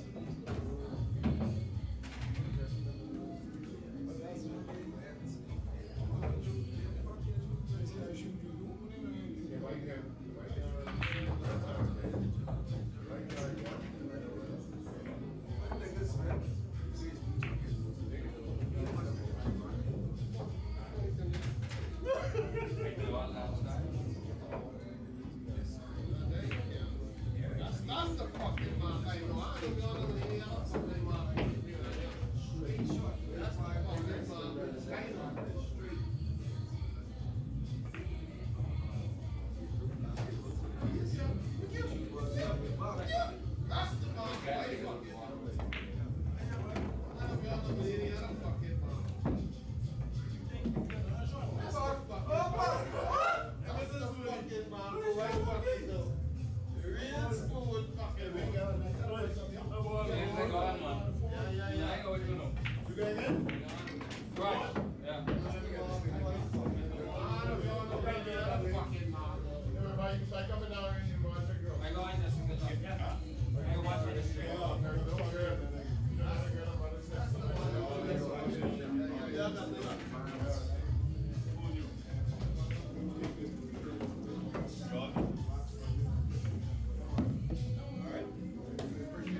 Well, listen, I'm sleeping here tonight. Yeah, all right. Good luck. Yeah, all right. Somebody expected you. Yeah, thanks. Appreciate it. Shoot, boy. You know I see it. What? What? Race 7. Hey, 7. Good job.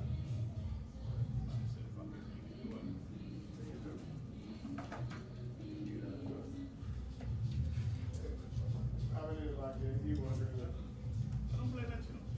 Oh, I can play it. You defeat you on seafood, boy? I come up one night, man. Play a couple of hours. See, I like that.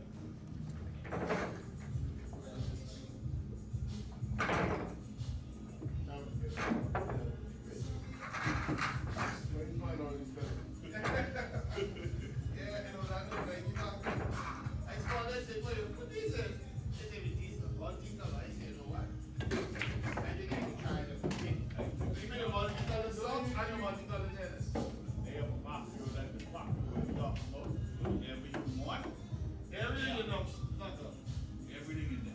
I didn't even know they sell Jordan football tennis, man.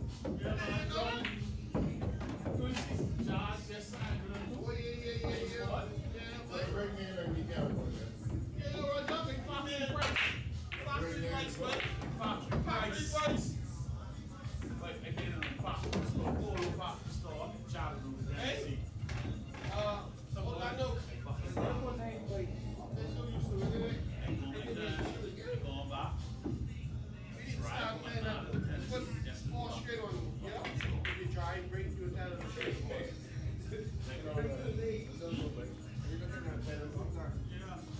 You gotta see outside of, just outside of Latino.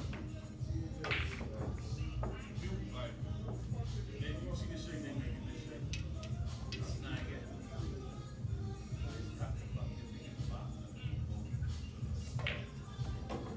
Okay. One day trend. Nothing wrong with you. Seven now. Yeah. So great. Where is it? Yeah. But then she gets a job. Yeah. Put them on. Yeah. Chinos, jeans, tennis. We got houseware. Towels.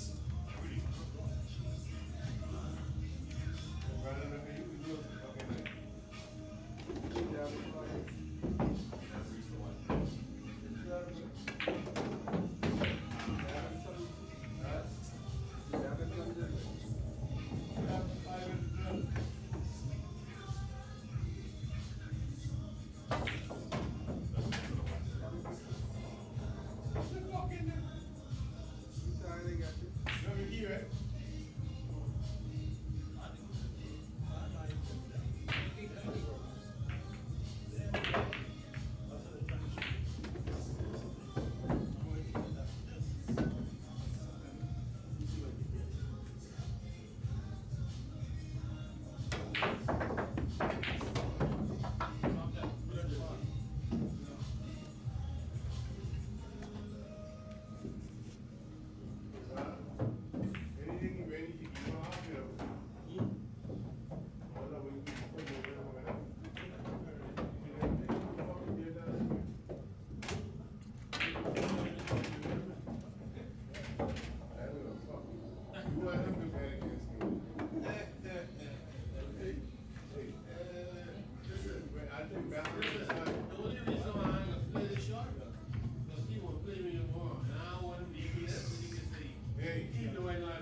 Right over there. I don't want you to say I'm going.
Yes, I done you. If you can shoot that from there, you might say, Yeah, yeah. because I show. If you do that, you might say, go there. No, that's why I come up short. I was trying to show a little bit of English. I was trying to. Let me show you what it is.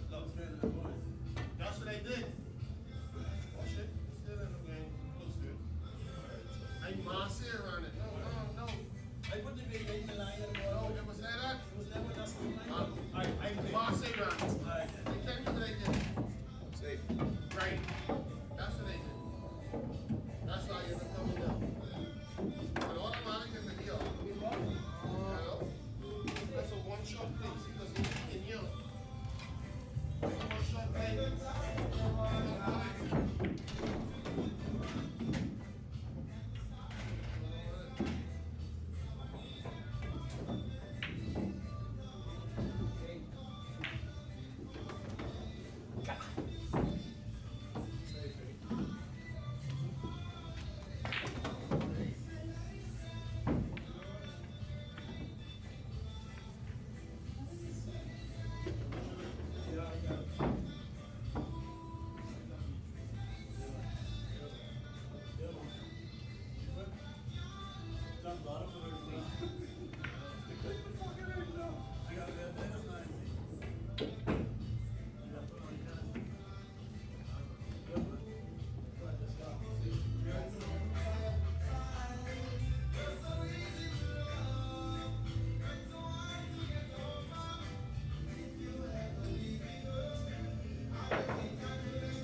Wait.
You know what? I see John. They're shooting that spot to right. Is that just a lot of race, right? You know what about this? Yeah, they was race to 7. This. Huh? Race to 7, brother. You got me the mark. Huh? You got me the mark. I give you that right now. I need a challenge. I need to put more oxygen in my life. I serious. I don't have a board right now, but I want fucking challenge Jesse. I don't like how Jesse, but that's too safe for me as well when I get. Yeah, I hate when they try to think of fucking on.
What do you all do?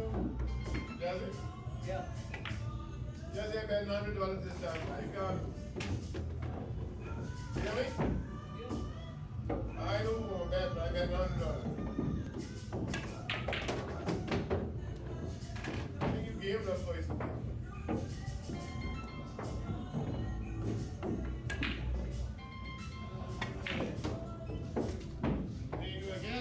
Yeah. Hey, Jesse, yeah. Yeah. Yeah. Hey, I'm ready, Jesse. Hello. You know, you want me to go?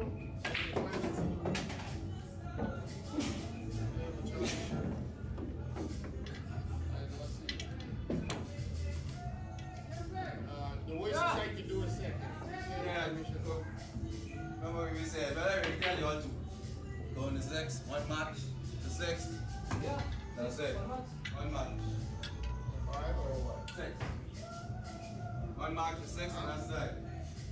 Go in there. Huh? Go in there. I want to take one of the laundry on just enough. Huh? I'll go to the laundry on just enough. Someone? I don't do no deal with Princeton. Man over there, I ain't even trying at all. It ain't in? So, get me going to phone for me.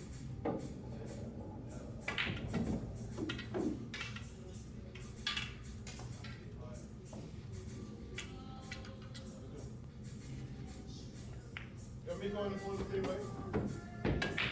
So you play boy. Yes, you play boy.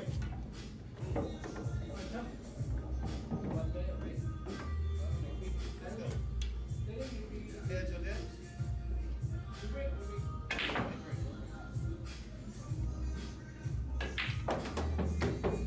You're going to go for me, right? You go for that.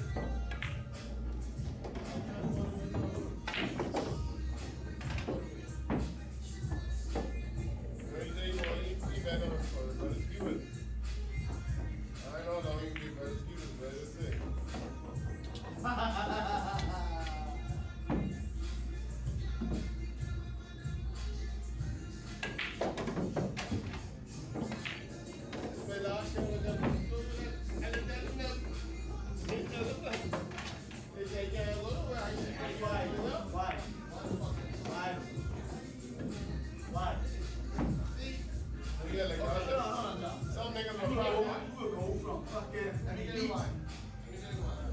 I feel like we hear about my champion, and they always disrespect our very ways are different.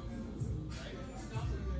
Jordan, they're in championship last episode. I'm going to take up 24. Why don't make the league stronger? One or two y'all go on other teams. You see what I'm saying? Make it fucking competitive. And eventually, hold on. See the niggas who think that's what I say. Alright. Yeah, but you said the been for fun. Right, you said the truth for fun. That's funny. 6. There you go. Let me tell you something. Right now, chop them things. They have them issues going around. It's not nice. You wait with people every day. Ego and jealousy, man. Right, you understand. I was the only one who neutral. See, so you were the only one who could take the pressure. Because right now, Miko ain't shooting as good as you, right? Watch this now. Listen here. Right now, Miko all around envy you if you perform. Listen to me. Miko all around they shooting as good as you right now. Not them, but that's not the game. They believe they fucking better than you. See? And I said, that's what the Larry going right? I spine them up. They can see it. What some people do, they can fucking be going down and they can swear to the red. Champion someone so nice. That's life. That's like you say. That's life. But you gotta learn to accept it. I think you were really new. I fucking neutral. You ain't never mind. Like, I tell Camp them, right? I say, but I just want to get like that. And then, that's what they do. I know you make it out by the time, right? No, you know what the time is to drive. Right now, there's a war. See, they say those boys? They have made one fucking case, bro. They said the case stuff.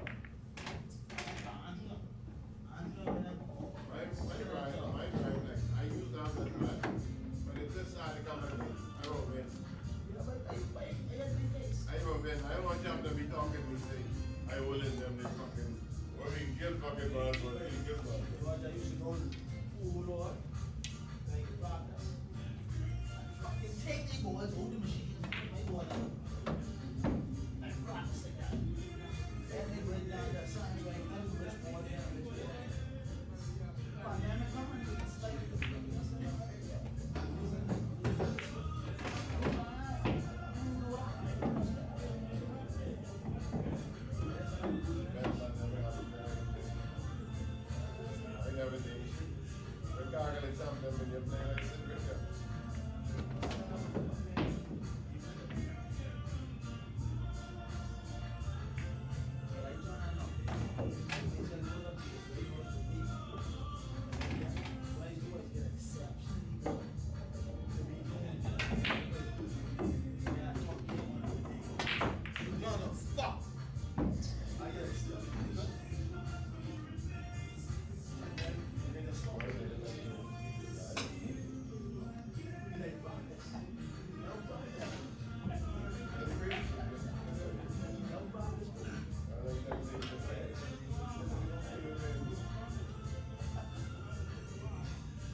All one jam?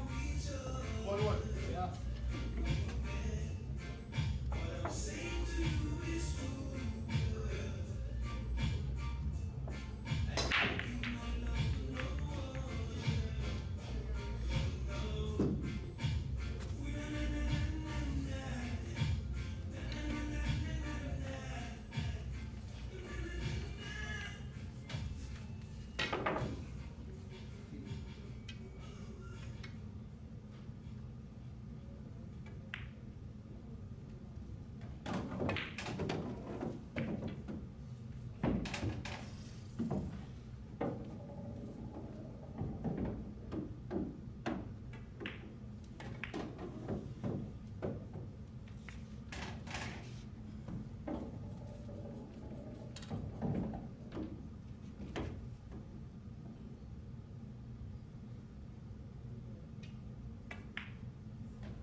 Where you want to throw more? Eddie going, right?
boss. Close enough, Les.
ready tomorrow?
One more colleague, right?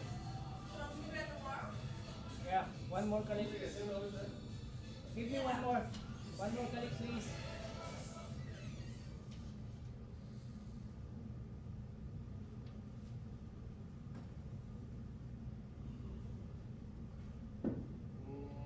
Chumpy! Chumpy, Chumpy!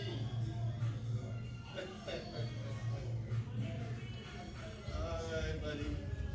Right now. Yeah.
Brandon, please close the door, please, man.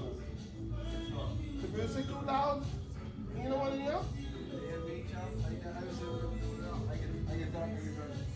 Let's turn down the music down. I been up all night, I read my head.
dry break. Hey, listen to me. Hey, dry break the boy foul table. Dry break again the boy foul table. Use the best bombers up there also. Yeah.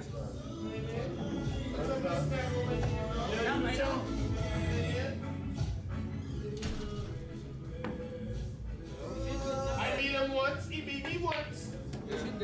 He will go do all that. Yeah. Huh? He beat me once, I beat him once.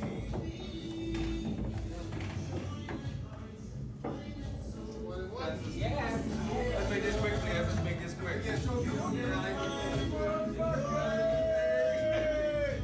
make this quick, man. Let's make this quick. Listen to me, guys. That was great. An individual job. Huh? Well, you don't. I gotta do anything you got. Listen, I can't do it. No, he ain't not. No. I know what I'm talking about. I know what I'm talking about. Understand? If you can't fucking make it this far, never the fuck up.